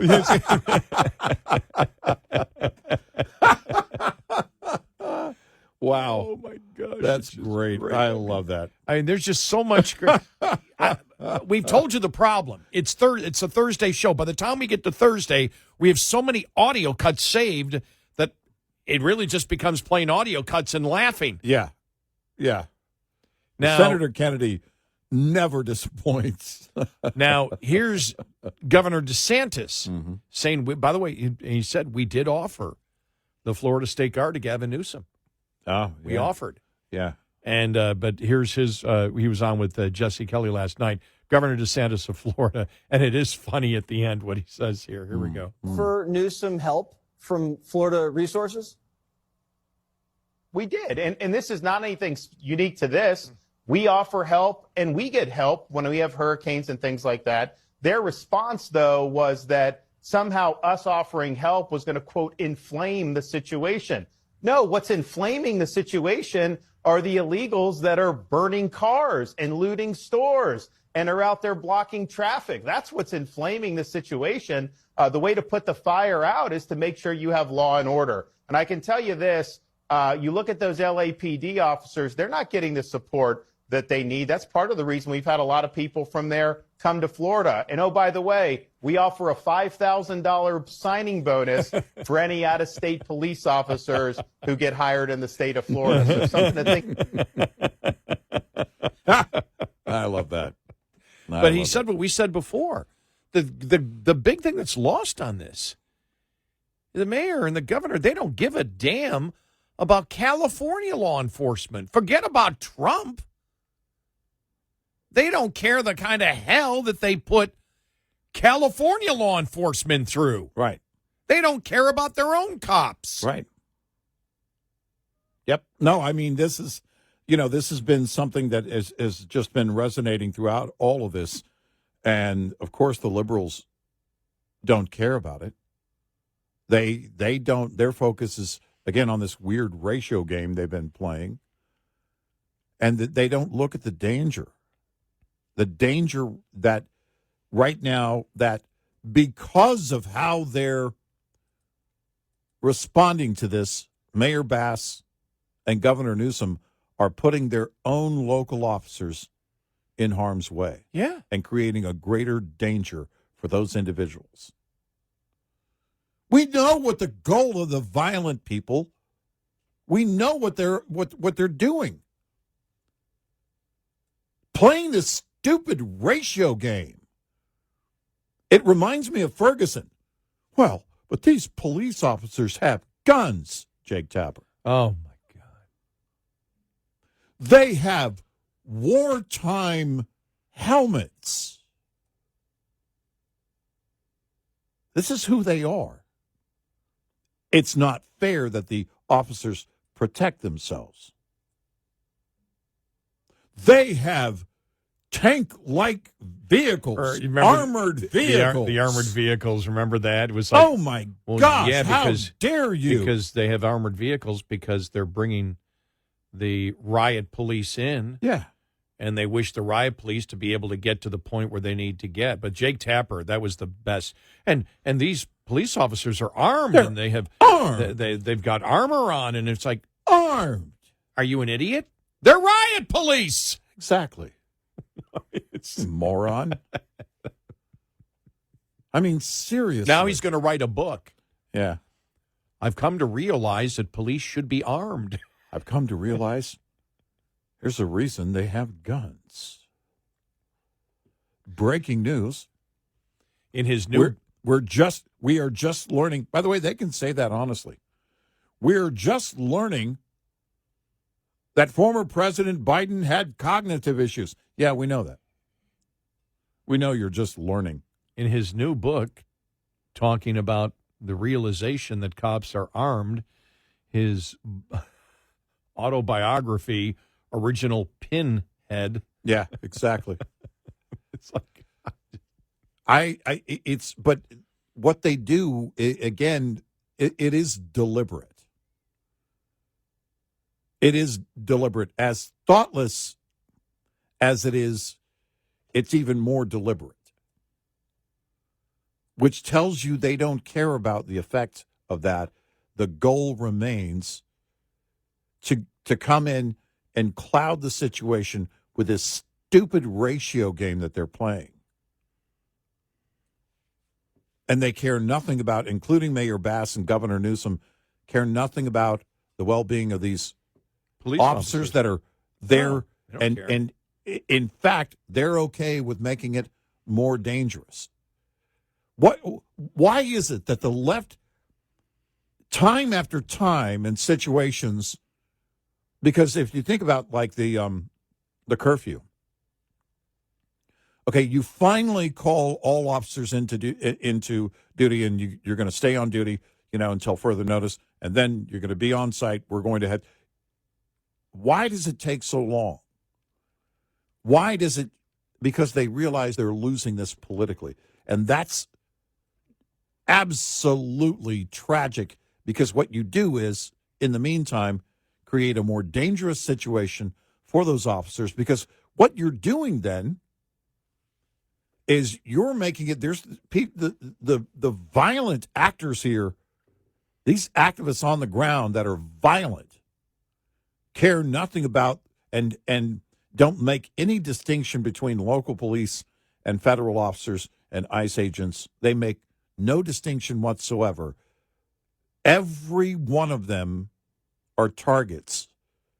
And you helped to make that happen through your policy and what you did and your botched response to all of this, because you don't care about their safety and well-being. Well, when you made a point saying that they realize they can't sell it politically, I think the amazing thing is that they initially thought they could win this politically. Yeah, no, they did. They thought, because what they look for is somebody else repeating what they're saying. Yeah. If the echo chamber starts to get louder, they think they're winning. Well, if the echo is an echo of a false notion, stupidity echoed is still stupidity. It's just louder. Well, it was interesting because I thought about the one reporter, and I failed to mention this when we played the one reporter who was talking to Leavitt and playing the whole ratio game. Well, does the president, care about freedom of speech? It seems like he only wants to stop the violent people. It's like, well, what are you talking about? By doing, you do both. But the point is, he's not criticizing Karen Bass. If that's your question that you're concerned about, well, then you should be attacking Bass and Newsome it would be Bass, actually, that called for a complete curfew. Well, that means nobody can protest even peacefully after a certain point. Right. How come you're not attacking her? Right. Exactly. You got it Bass backwards. It's 866-90-RED-I. We'll be right back with more Red Eye Radio with Eric Harley and Gary McNamara.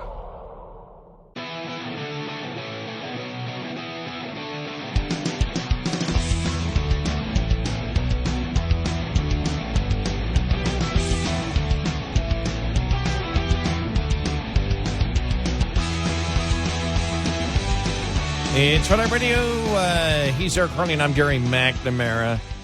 So, quickly here, what were you reading me about before about Israel and Iran?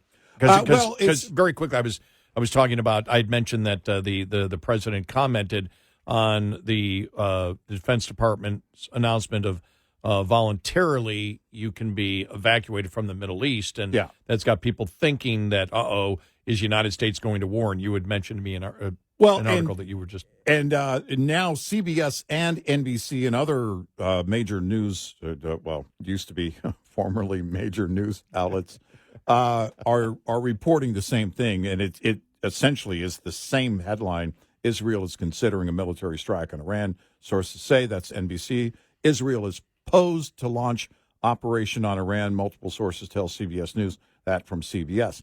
And basically it's what a lot of us suspected, and that is Trump is not a wartime president. We know that.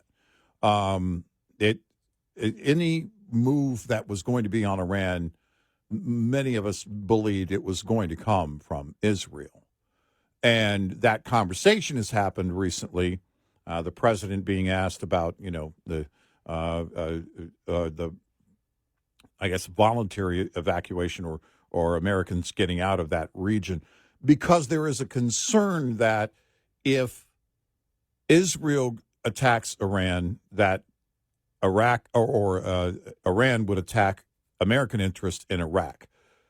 But it is believed that Israel will not have the support of the U.S. in doing what they're going to do. I think that's been kind of a given if, in that scenario, if that did play out, that President Trump wasn't going to, do that. He might act to protect interests in Iraq, but the first thing you do is you get those Americans out of harm's way, and I think that was the big part yesterday. But here's my point. Here's the president's response. Okay.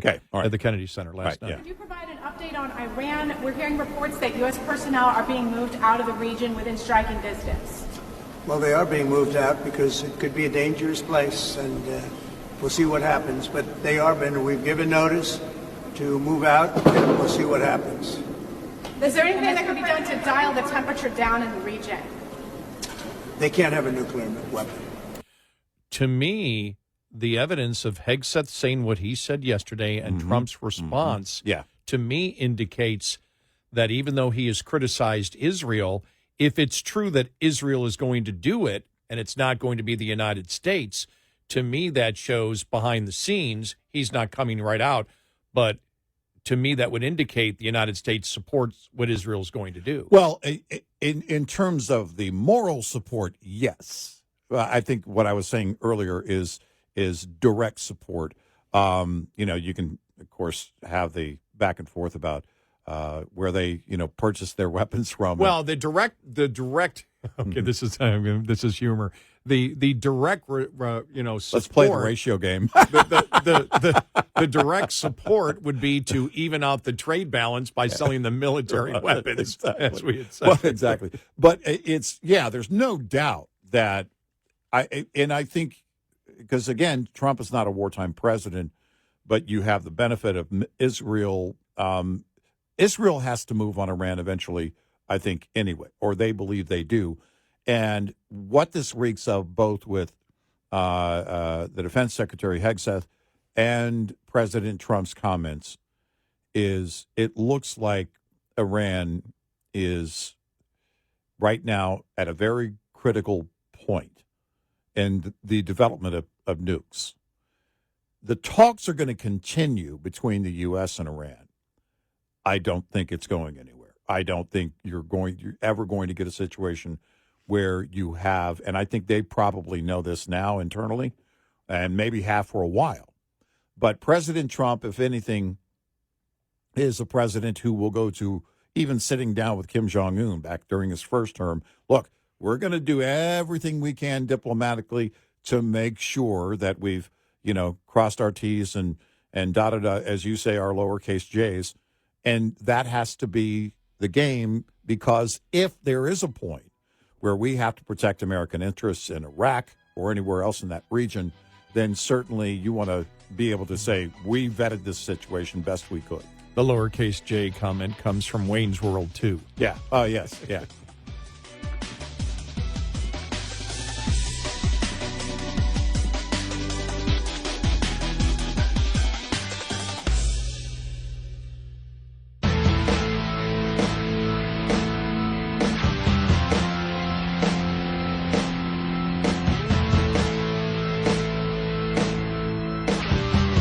Catch all 5 hours of the show live every night on the Red Eye Radio app, available in the App Store.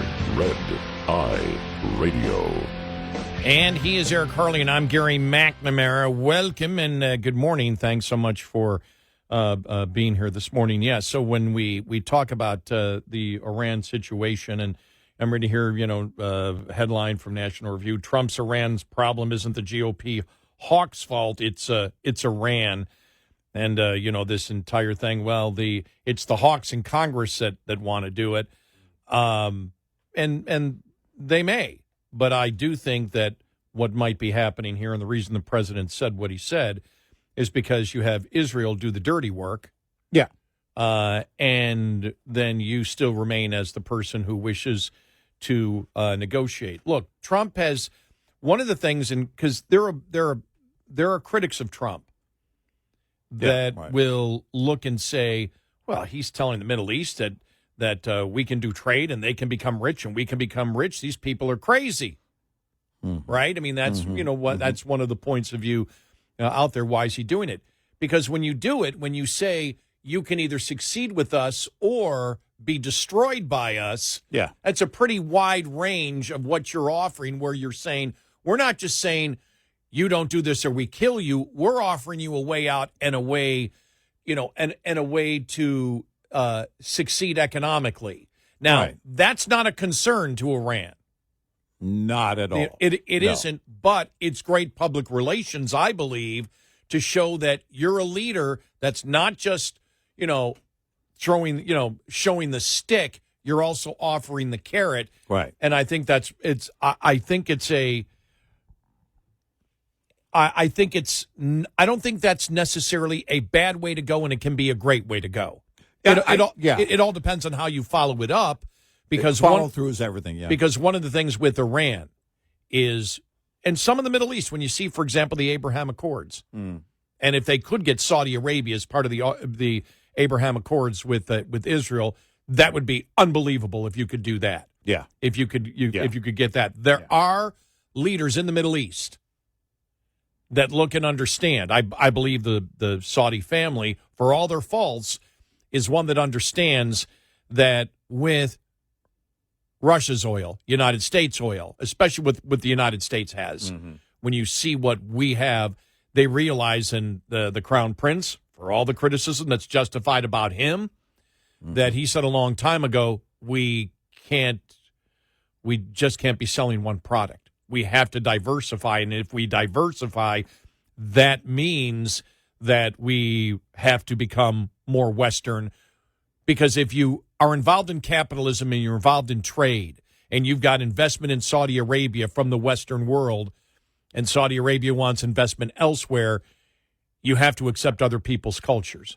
You have to be more tolerant. Right. Otherwise, it doesn't succeed. Right. But the fact is, if you wish to help your society, if there's a conscience in you that you wish to help your society, you may be able to sell that. It's still to be seen whether you can sell it widespread. You're opening the door for them. Right. If they choose to walk through it and cooperate voluntarily on that level, then it can be a win for everybody involved. If they choose not to, and there may be some of that, then everybody knows what the consequences are. I've said for a while, with when it comes to Iran, Israel is likely, depending, and it really doesn't matter who's in the White House here in the States. Israel is going to be the strong arm in that situation, and so the scenario for them, for Israel, is that they don't have a do-over. Hamas, Hezbollah, all of the Iran proxies. It's well known now. No one's even debating the fact that Iran is funding all of this. And after October 7th, everything for Israel is a critical move because of what they didn't see coming leading up to October 7th, but also now what they do see, what the world sees about that entire region and the main players. And it goes, everything goes back to Iran.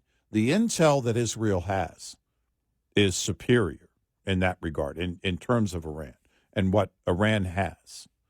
So if Israel acts on Iran, I have great confidence that there is something critical right now. They're at some critical point. I can't tell you, I can't measure that critical point, but it would tell me that Iran is at that critical point where it is act now or whatever happens next will make October 7th look like a day in the park.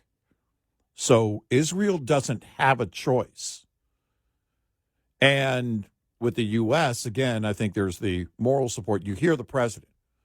It's very clear. They can't have a nuke. They can't have nuclear They can't. weapons. They can't. They seek enrichment. They can't have enrichment. There was a reported story that indicated that there was a deal that might have allowed Iran to enrich uranium on its soil, despite the administration saying that they would accept no indigenous enrichment capacity. Well, they threw that back. That was thrown out. That's dead. Even if you were going to allow them limited enrichment capacity, the Iranians have completely rejected it.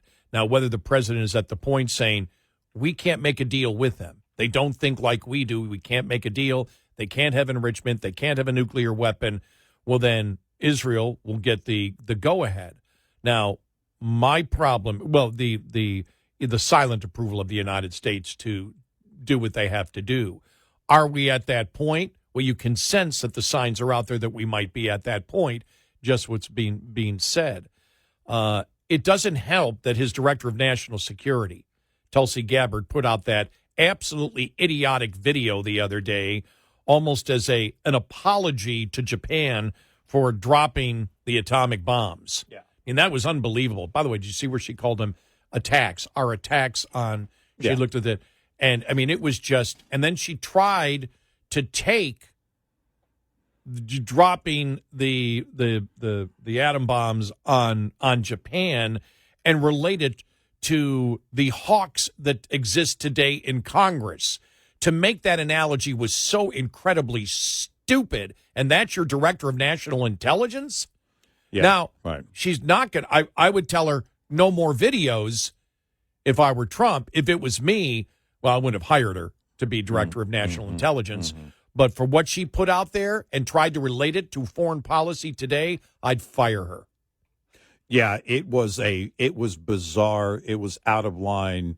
And I don't know anyone who isn't scratching their heads. Well, you notice nobody in the Republican Party has come to her defense. No. Not one person. I don't know how you would. Right. It's almost as if, let's just pretend that video doesn't exist. No, that really is the feeling. I was about to say, it's almost like this, everyone is stunned. Like, we don't know how to respond to it. That's a great point. I'll tell you, in the first 12 hours after that, I was like, what? I actually went back and read basically the transcript, just read it over, and I thought, what am I missing? I know. What in the world am I missing? But, I mean, this also follows. Well, complete by omission, by not talking about all the details of what was going on at that particular point. Yeah. And the fact that the United States thought we could lose, between another 100,000 to 300,000 American soldiers. Right. They have to look at that and say, what would we lose if we go into the mainland? And it's like, we have no choice. If we're going to end this, we need to do it. And to not bring up the brutality of Japan and what they did in Asia and the countries that they invaded, to ignore it as if... And the mindset. As if, by the way that she framed it, that it was just this country here and we dropped these bombs. Right. Was so incredibly irresponsible. It sounded like you were some school child who was trying to make a pacifist argument, so you leave out all the details. Right. Yeah, it was really bizarre. Was asinine. Yeah, it really was. Tulsi Gabbert wrote. It really was. And, excuse me, wrote and then put out the video. The video, yeah. It was really, when you look at the grand picture of what's going on right now with Iran, and by the way, she also said, it was months ago, but saying she had no evidence of Iran, and nuclear development. I'm sorry, what's your boss doing? Then what the hell is all of this for? What's the rest of the world doing? You seem to be, because that was it's this massive disconnect. There's a massive disconnect from her own government that says there is. Right.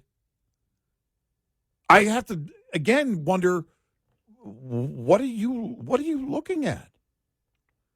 No idea. What is your ability on analysis?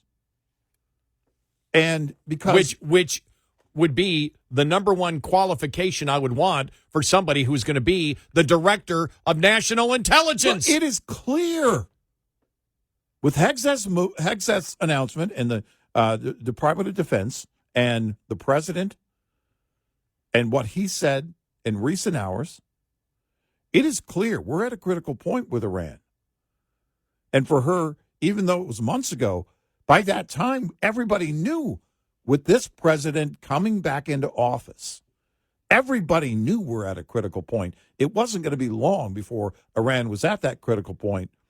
And I thank God it's this president dealing with it and not the former president or the Autopin or whoever was in charge there. Because if you look at Iran, you look at all the connections in the world. Yeah, Russia and China are both saying, no, they can't have nukes. But the great concern on the part of China is that they're helping Iran with their missiles. Well, you can say, yeah, but not nukes. No, you're helping them with their wartime ability, and you know what their threat is. And you can wag your finger in public and say no nukes, Iran, but you know exactly what the potential is. I mean, not that I would trust China anyway, but my point is that you have the president dealing with Russia, dealing with China on trade, Russia on Ukraine. But all this is connected, and everything circles back to Iran right now. It can't. It can't not circle back to Iran. You know, the Tulsi Gabbert video that she put out, everybody was wondering. I think you were, when I started, because I'd heard, I go, well, let me listen to this. And she starts out with the whole Japan thing. I'm like, yeah, this isn't August or September. This isn't the anniversary.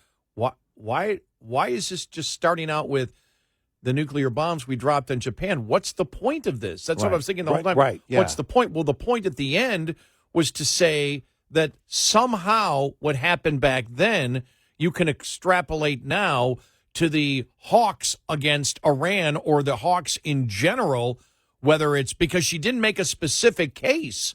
She just made the case about the hawks that exist today that wish to go to war, and how that somehow relates to dropping the atomic bombs on Japan. It was so bizarre. Yeah. It was almost like I need to find an analogy that really isn't an analogy to make the comment to go after the hawks in Congress or even in the administration, because if the president's going to allow Israel to do this, I'm against it. Well, just come out and say it. Right. Or do it, or say the intelligence isn't there. But to make the stupid analogy between the end of World War II yeah, and what you believe is the wrong narrative of the hawks in Congress or inside the administration, maybe even the president. Well, it made me wonder, and I don't typically go here, but it was so bizarre. It made me wonder, is she speaking in code? Does she know something? I mean, as director of national intelligence, she's supposed to know a lot of things we don't know. But is she trying to warn the world of where this is going?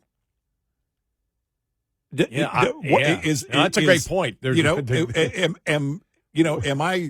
she trying to, without sending up a red flag, literally trying to send up a red flag? That's where I still have to wonder that. But it came out. There was criticism in the media from conservatives. Nothing. From any Republican. Nothing. Nope. 866-90-RED-EYE. Get in touch with Red Eye Radio, toll free at 866-90-RED-EYE.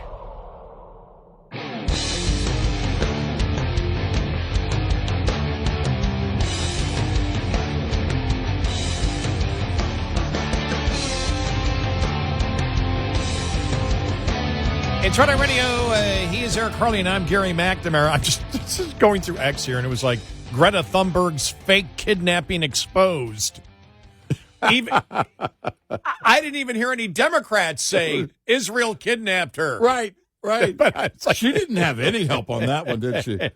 Wow. How dare you, Greta?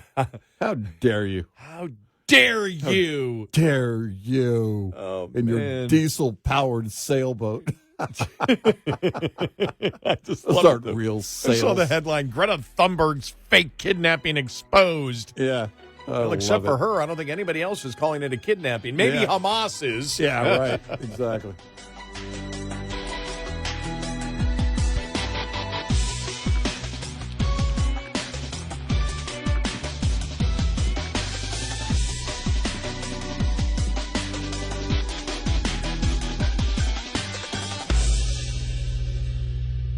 This is Red Eye Radio on Westwood One.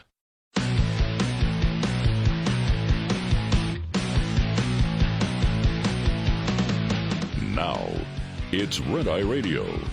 Gary McNamara and Eric Harley talk about everything from politics to social issues and news of the day. Whether you're up late or you're just starting your day, welcome to the show. From the Uniden America Studios, this is Red Eye Radio. All across America, we are Red Eye Radio. I'm Gary McNamara. He's Eric Harley. Beach Boys' Brian Wilson died yesterday, and we talked about him earlier in the show, and I just found this on X. A clip from the 1976 NBC special, The Beach Boys' It's Okay. Wow. And how it starts is John Belushi and Dan Akroyd. knocking at his door. They are the surf police, and they're arresting him because he doesn't surf enough. All right. Here's the beginning of it. All right. Here we go. Are you Brian Wilson? Yes, I am. Good afternoon, Mr. Wilson. We're from the Highway Patrol, Surf Squad. Hello. Brian, we have a citation here for you, sir, under Section 936A of the California Catch a Wave Statute. Brian, you're in violation of paragraph 12. Failing to surf, neglecting to use a state beach for surfing purposes, and otherwise avoiding surfboards, surfing, and surf. Surfing? I don't want to go surfing. Now, look, you guys, I'm not going. You get your hair wet, you get sand in your shoes. Okay, I'm not going. Come on, Brian. Let's go surfing now. Everybody's learning how. Come on a safari with us. Come on. Let's go. All right. Okay, let's go. Let's go surfing. And they pull him out of the... Now, he's... Of course... They did it all correctly. He's laying in bed. Yeah, right, exactly. He's laying in bed. So they go into his bedroom and get him and bring him out. And then they bring him, and he can't surf at all. He's just laying. Yeah. The waves are all over him. And then he takes off, and this is 76 when he was quite heavy, takes off his shirt, just sort of looks at the camera like, this sucks. Yeah. And by the way, for him to have done that and seen the comedic value in it. Yes. Is actually a big deal when you put everything in perspective of everything that he went through as an artist, as a producer, as really the creator of the Beach Boys sound. He had fun with it in that moment, and that's a good thing. Yeah, it was. It was hilarious because it's just got to see Belushi and Akroyd together. Yeah, the surf police. It's California law, I just with Akroyd, I always loved. He really sort of played always the same character, whether it was Dragnet.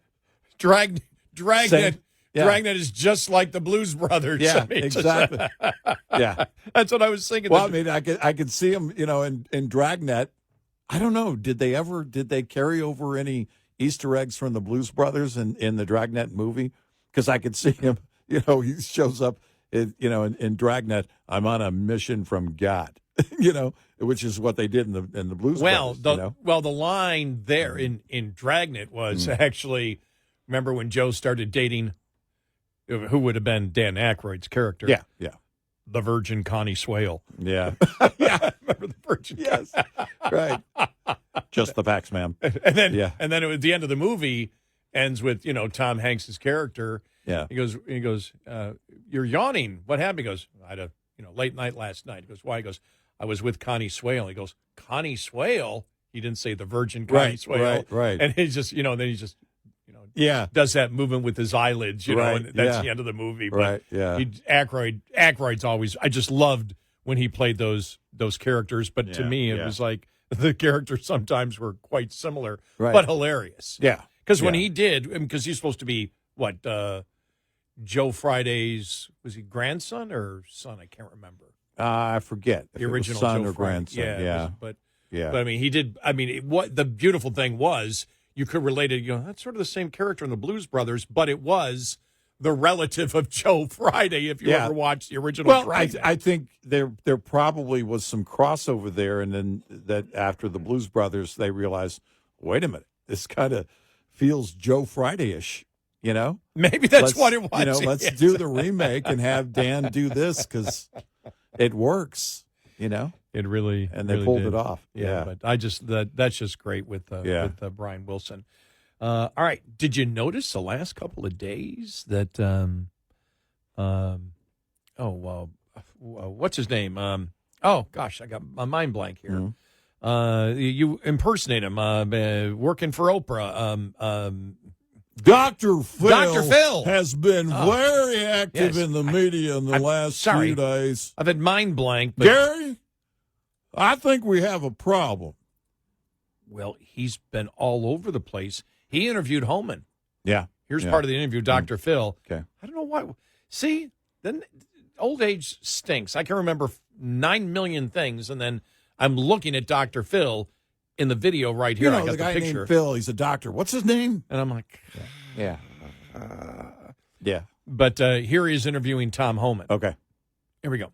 This warehouse and retail outlet that you served warrants on, the belief is, and the evidence suggests, that this is a cartel-related business here in the United States, that this money, the $80 million that they are suspected of undervaluing, the double-digit millions in tariffs that they are suspected and will be charged with violations on, income tax evasion. You believe that all of that is benefiting an illegal cartel, a cartel in Mexico or Colombia. Do you know which cartel? No, it's a larger investigation, and this company is one of many that we're searching and gathering evidence on the fact that much of the money in this industry is laundered to Colombia and Mexico in support of cartel activities. We also got tax evasion, and we also got customs fraud. And ICE, big part of ICE responsibilities are customs laws, customs enforcement. So this is one business out of many we're looking at. So it's a part of a bigger investigation. And as we gather more and more evidence, then we'll decide what we want to criminally prosecute, specifically for. And that's the entire point. They were just making it, the Democrats were making it sound like they're just going house to house, just, knocking on doors, right, seeing who's there. And that wasn't the case there at all. When you look at the case in Omaha, too, still there's questions to be asked about that one. I still don't fully understand it. Yeah. But they're like, no, we had a warrant. There were specific people and crimes that we were looking for there also.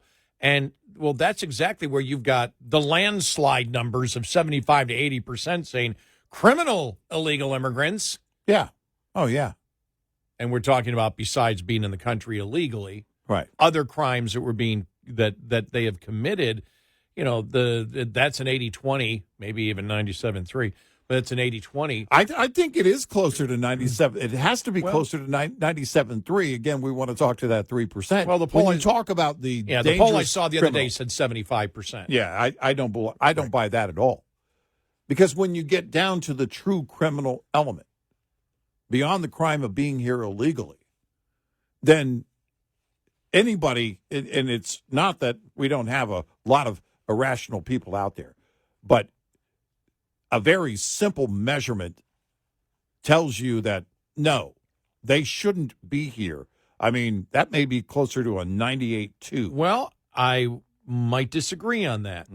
Based on the response of Newsome and Bass and all the Democrats that seem to want to completely ignore the criminal activity of illegal immigrants and are trying to make the case that that these are peaceful protests, that these people have done nothing, that they're just ripping families out. Well, inside the blue bubble of California, you can get away with it. Well, I agree, but I think that when you talk about if it's 75%, that's 25%, you're talking about the far left wing of the United States right now. Sure. And I do believe, look, I go by what they're doing, and what they're doing shows that they support the criminal activity of illegal immigrants in the country. They don't really wish to stop it. Otherwise, they would have done something during the Biden administration. They would have done something when the Democrats are in power, and they've done everything to try to stop it, or to try to keep it going, to keep the status quo going. The whole concept of a sanctuary city is to protect criminal illegal immigrants. So they've been blatant. These city councils have been blatant in stating we're going to support the illegal immigrants that are criminals, and you have to have a certain amount of the population. And I think roughly you probably do have 20% of the population that is okay with the criminal illegal immigrants, because their whole point is they hate the United States and they want to cause as much chaos as possible. Yeah, maybe. I look at the poll of the immigrants, the legal immigrants, and that massive swing of 40 points. I look at the other polls that show, that, again, it's counter to what they're doing. One of the things with these radicals on the left is they care nothing about the polling. They care nothing about, what support there may be or may not be. It's not that they can't win elections because, again, the Trump derangement syndrome is there and is going to be there as long as Trump is president. It's going to be there for a while after Trump is no longer president. And that is a huge driver politically in terms of getting people to the polls and how they vote. But on these issues, I really believe that you look at the criminal element and I think it's beyond the 80-20. I really do. You could be right, but I believe it's beyond that. And I believe the radicals just flat out don't care about the polls on that. Because it's why they're trying to play this weird ratio game in the media. It's why they're trying to do this. Bass and Governor Newsom only care about their political viability. And Newsom is just wanting to be, again, the anti-Trumper, the counter to the big bad on the left they see as Donald Trump. I think, too, there is something to he would love to be arrested because it would help him in his endeavor to become president. And he needs all the help he can get when he steps outside of that blue bubble. He got destroyed by DeSantis in that debate. And that doesn't change. In fact, I think only gets worse after the fires, after the wildfires, and after this. I think it only gets worse for Newsom outside of California. I can't tell you. I don't see any of the approval numbers. I guess we could look them up. The current approval numbers with Newsom in California. 2%. That was about a month ago. Okay, and so their approval for running for president. Yeah. 2%. Okay. Yeah. Oh, yeah. On the national polls, but my point was on California. The approval numbers as governor, and could he be in Mayor Brandon territory? What was Brandon getting 6% approval numbers at one point in Chicago? Oh my gosh, that was so horrible. Was it 6 or 8? Yeah, I want to take anything away from him. If it was 8, I want to say it was 6 though. 6.4 actually, if I remember, it was 6.4. Again, I want to be accurate there because he needs all the help he can get. Not that I'm willing to give. Now this would have been in March. 55. Excuse me. Majorities of California adults, 52%, registered voters, 52%, and likely voters, 55%, approve of the way Gavin Newsom is handling his job as California governor from the Public Policy Institute of California. And may be a liberal group, so those may be skewed. That was the February statewide survey that came out came out in March.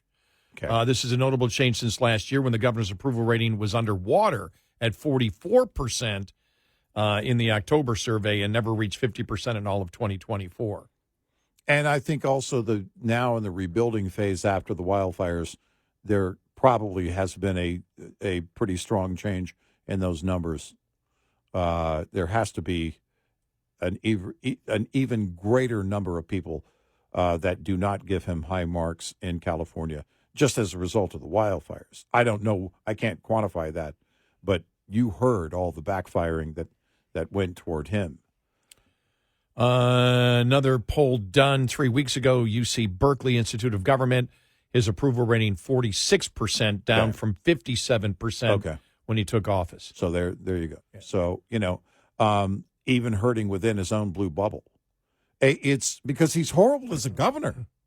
I know. By every measurement, he's horrible. 866-90 Red Eye. Brought to you by Hot Shot Secret. Hi, I'm Jen Loomis, a transport safety expert at J.J. Keller, and I'm here to share a tip on speed and space management. Due to safety concerns, many motor carriers have policies that limit or prohibit the use of cruise control. If your motor carrier does allow you to use cruise control, you should only use it in good driving conditions during daylight hours and on roads that have light traffic, few curves or hills, and a consistent speed limit. Never use cruise control when operating in adverse driving conditions, including wet, icy, or slippery roads. during rush hour in heavy traffic or on congested highways, at night, or when you're tired or fatigued. During all of these driving scenarios, you want to be controlling and adjusting your speed as you drive instead of having to suddenly brake if you encounter an obstacle. In the case of a slippery road surface, you want to be able to slow your vehicle by not accelerating instead of using the brakes whenever possible. This tip was brought to you by J.J. Keller and Associates. Visit us at jjkeller.com. Lines open for your calls. 866-90-RED-EYE on Red Eye Radio.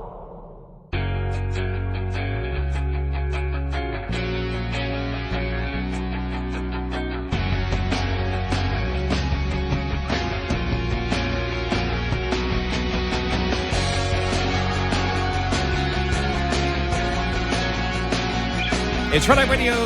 He's Eric Harley, and I'm Gary McNamara. Coming up following the bottom of the hour, David Hogue is out as the DNC vice chair. We'll have that story coming up. He's here in a been little released from the prison that is the Democratic National Committee. Go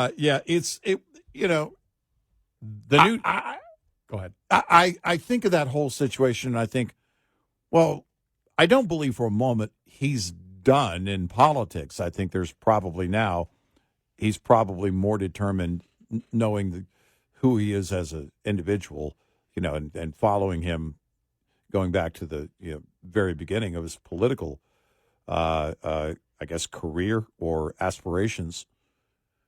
I don't think he's done, but it's interesting how this all panned out. I love the one line. That according to the rules, the committee rules, the position must go to a man. I say the one story that pointed that out, that if he were to have stayed in, he'd run against the chair, because that position is to go to, according to the committee rules, that position is to go to a man. And I thought that must have been so hard. I think it was CNN where I got it from. That must have been so hard for them to write that. There were a couple of things, by the way, yesterday that CNN had to write, and I thought to myself, one was on the whole Epstein comment fallout from Elon Musk, where they essentially, CNN.com had to defend Trump. Like there's never been any evidence of any criminal behavior by Trump regarding the whole Epstein thing. And I thought that must have been so painful for them to write. I didn't hear the thing that the vice chair had to be a man. Yeah, I got to go back and I never saw that. I got to anywhere. go back. I'll go get the story. I've got it saved, and we'll talk about it. Okay, because you got to explain that one to me, because I thought the whole point was that they were doing all the gender stuff and the marginalized communities, and it ended up being two men that got it, but that's not what they wanted. Right. Yeah. No, it is so, I think it's so bizarre. It was CNN.com. We'll talk about it here in just a few minutes. But that one line itself, I thought, oh my gosh, that's not a good look.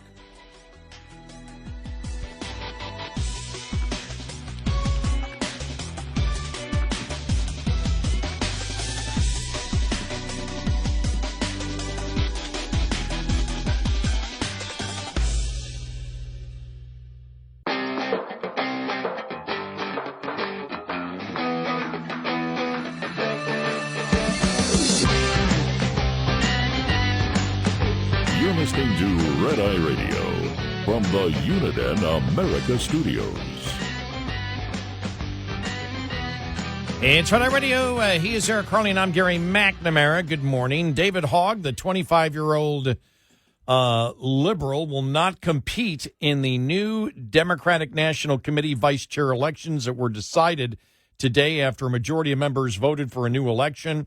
After 3 days of submitting electronic ballots, DNC members voted to uphold the Credential Committee's resolution proposed by the longtime Democratic Party activist Kaylin Free to host a re-election for the two vice chair positions currently held by Hogue and Malcolm Kenyatta.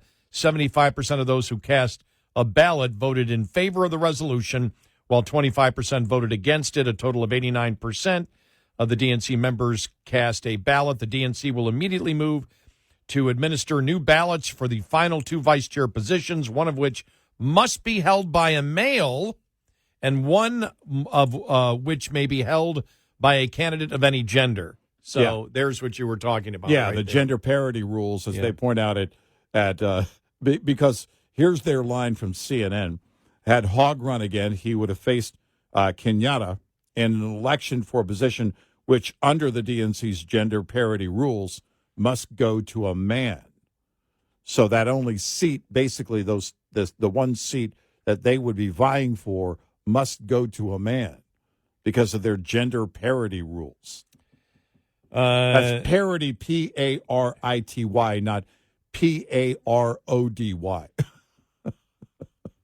To be clear. Hogue wrote to the New York Times, I came into this role to play a positive role in creating the change our party needs. He wrote in a statement to the New York Times, it is clear that there is a fundamental disagreement about the role of a vice chair, and it's okay to have disagreements.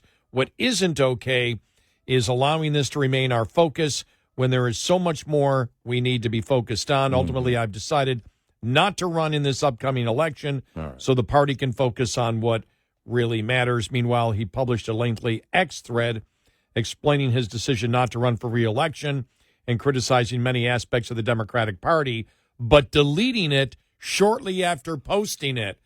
You know, what is it with the new people? What is it with the new people? I don't think I've ever posted and then deleted anything.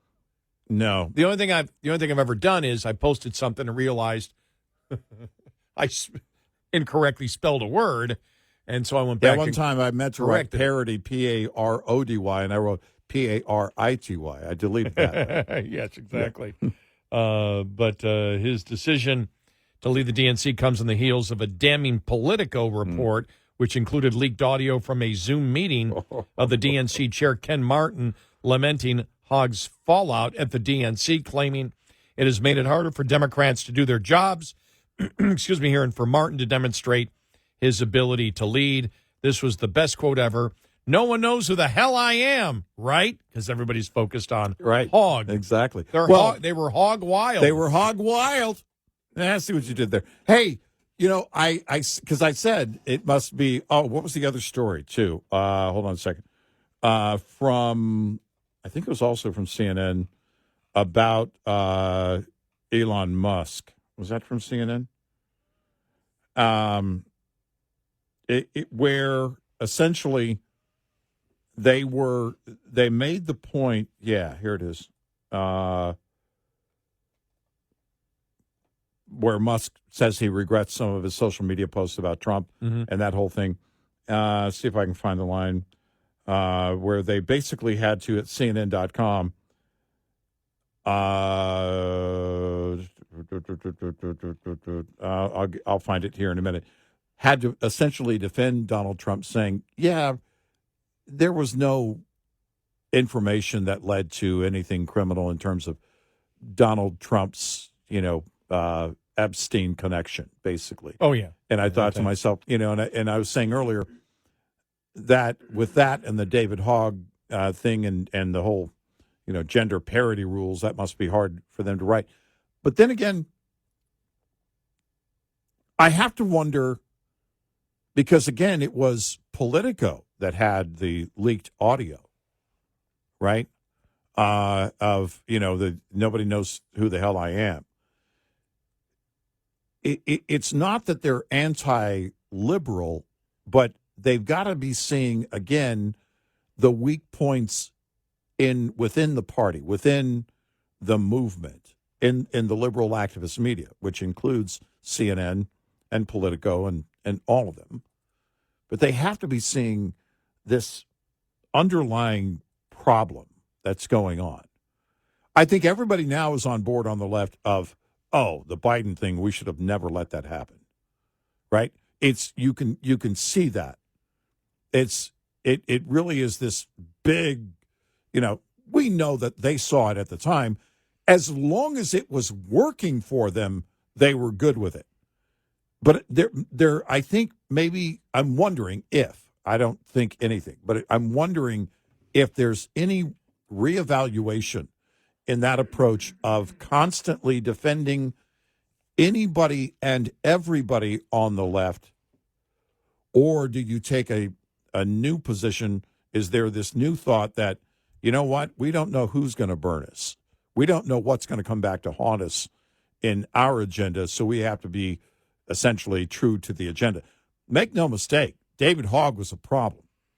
He was a problem for them on a number of fronts, but the party can't bring people together when you have someone like him that's in a key position as vice chair saying, you know, we need to have more radicals running. We need to be essentially primary. We need to primary more Democrats to get them out to install or put in more of these radicals within the party. The point they were trying to make is that's not the DNC's role. The DNC role is not to, you know, if you're a vice chair, is not to do it. But Hogue was wrong.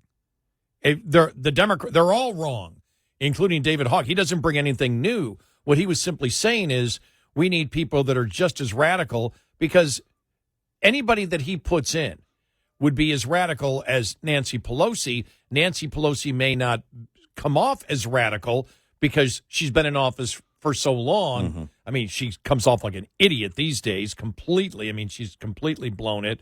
Schumer has completely blown it. But they're just as radical as anybody that David Hogue would want to bring in. He's simply saying we need to repackage our radicalism with a different face. That's my point. Is that that's a problem for them. They want to basically walk through this. The party itself wants to, I don't know, do this status quo. I think the party is mixed on with the old school approach and the Carville concern. What the hell is going on? My gosh, he hasn't been around since he had his anti-Semite rant the other day. I haven't seen anything from him at all. And the part that says we've really got to roll back the radical. It's not that they are changing, and you have to be clear about this. We're not saying that the party is going to change and become more moderate. How do they sell it by looking like a moderate so they can get in and then move forward with their radical agenda? Yeah. Is what they used to do, and we called them out for it then, called them out on it then, and now they're in a position where, okay, we got to go back to lying better. That's basically what they're saying. When Hogue came out and, he's young. He's 25. Mm-hmm. So what he's saying is, and somebody who practices identity politics, what he's saying is we just need somebody younger in there. If we have younger people selling the same old crap, then we can sell it. The older people can't sell it. Well, That's not true. How old is Trump? And young people have come to Trump. Yeah. They don't care about the age. No. Again, when you're obsessed, Hogue is just obsessed with another identity politic, another identity politics narrative, which is we need the youth, the old people need to go. It's a form of their ageism. Old people bad, young people good. Mm-hmm. He just believes he's focusing in on a different identity politic than maybe some other Democrats are. Right. But he simply wants to promote the same message, just repackage it in a younger package, and he believes they can sell it. Well, I think that if you just have any self-awareness or awareness of the political spectrum right now, you see that Trump is an old guy. Mm-hmm. Mm-hmm. He's not young. He comes across as much more youthful than a lot of people his age, but we all know he's not in his 40s. He's not in his 50s. He's not in his 60s. He's well into his 70s. And you've got young people moving more towards the Republican Party than in my lifetime.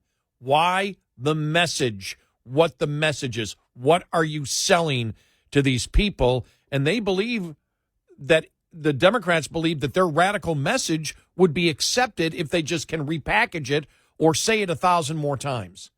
Yeah. But I think it's long been the practice to have the young people for the energy, but also they look at the young people. Keep in mind, they think everybody is stupid, so they look for the people who can be manipulated the most. And who's better than the young? You know, they don't have the life experience. Let's get them energized and push them in a certain direction, and their own energy will keep that momentum going in that direction. We just need them to repeat what we're saying. You know, they were good to a certain extent at taking marching orders. What's changed is the truth.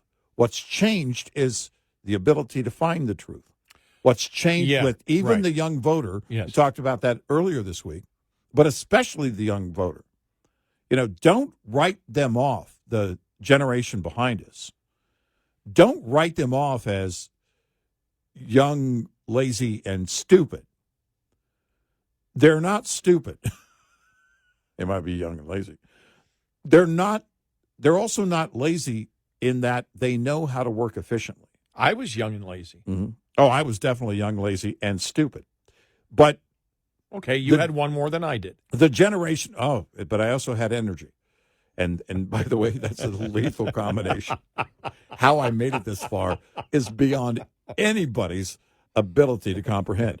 But if you look at, you know, where they are again as a generation, nothing applies to all, to be clear.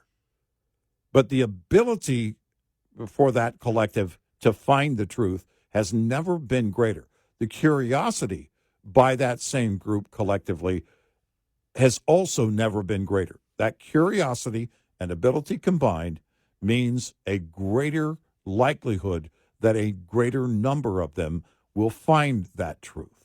And that's the difference. They can't get away with the lies, because even back in 2008, when Obama was running, you could still tell those lies, and the fact-checking wasn't what it is today.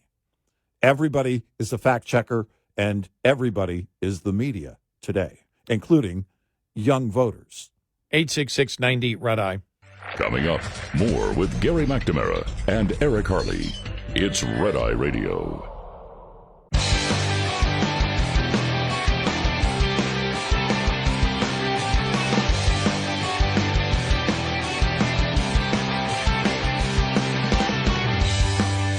It's Red Eye Radio. He's Eric Harley, and I'm Gary McNamara. Download our Red Eye Radio app today. Why? Our show ends in an hour. And after our show ends, well, we record the entire show, and then after the show ends, it becomes our podcast. So you can listen when and where you choose. If you can't listen to all 5 hours, it's your opportunity to listen to another additional hour, 2 hours, 3 hours, the entire 5 hours. That's right. And if for some reason you can't get one of our great radio stations overnight, we stream live on our Red Eye Radio app. We stream the show live. Coming up following the top of the hour, how was this person a Democrat just, well, less than a year ago? Yeah. We'll have this story coming up because of what this person had to say, who has rejected now the Democrat Party. And we say, but you listen to her now, there's no way she could have actually believed in what the Democratic Party was selling her a year ago, 2 years ago, 3 years ago, 4 years ago. Yeah. So we'll get to that coming up. Plus, more of the insanity over the L.A. riots and some of the stupid things that are being done. You had a couple of the Republican senators go after Schumer because Schumer was actually said mostly peaceful protests. Yeah. I do like the one, I'm paraphrasing here from the Babylon Bee, one of their headlines, and it said, not all the cars in Los Angeles burning, making it mostly peaceful, Democrat says. No, it's perfect. No, that's absolutely because perfect. The whole ratio argument that we've torn apart. Well, let's get the ratio. Well, yeah, you may have 4,000 people rioting, but in Los Angeles, the majority of people aren't rioting. Yeah. So what do you have to say about that? What? Yeah. What? Yeah. You know what? The ratio game is just it's weird. It's bizarre. What drug are you on? Yeah. Yeah. It's the drug of desperation is what it is.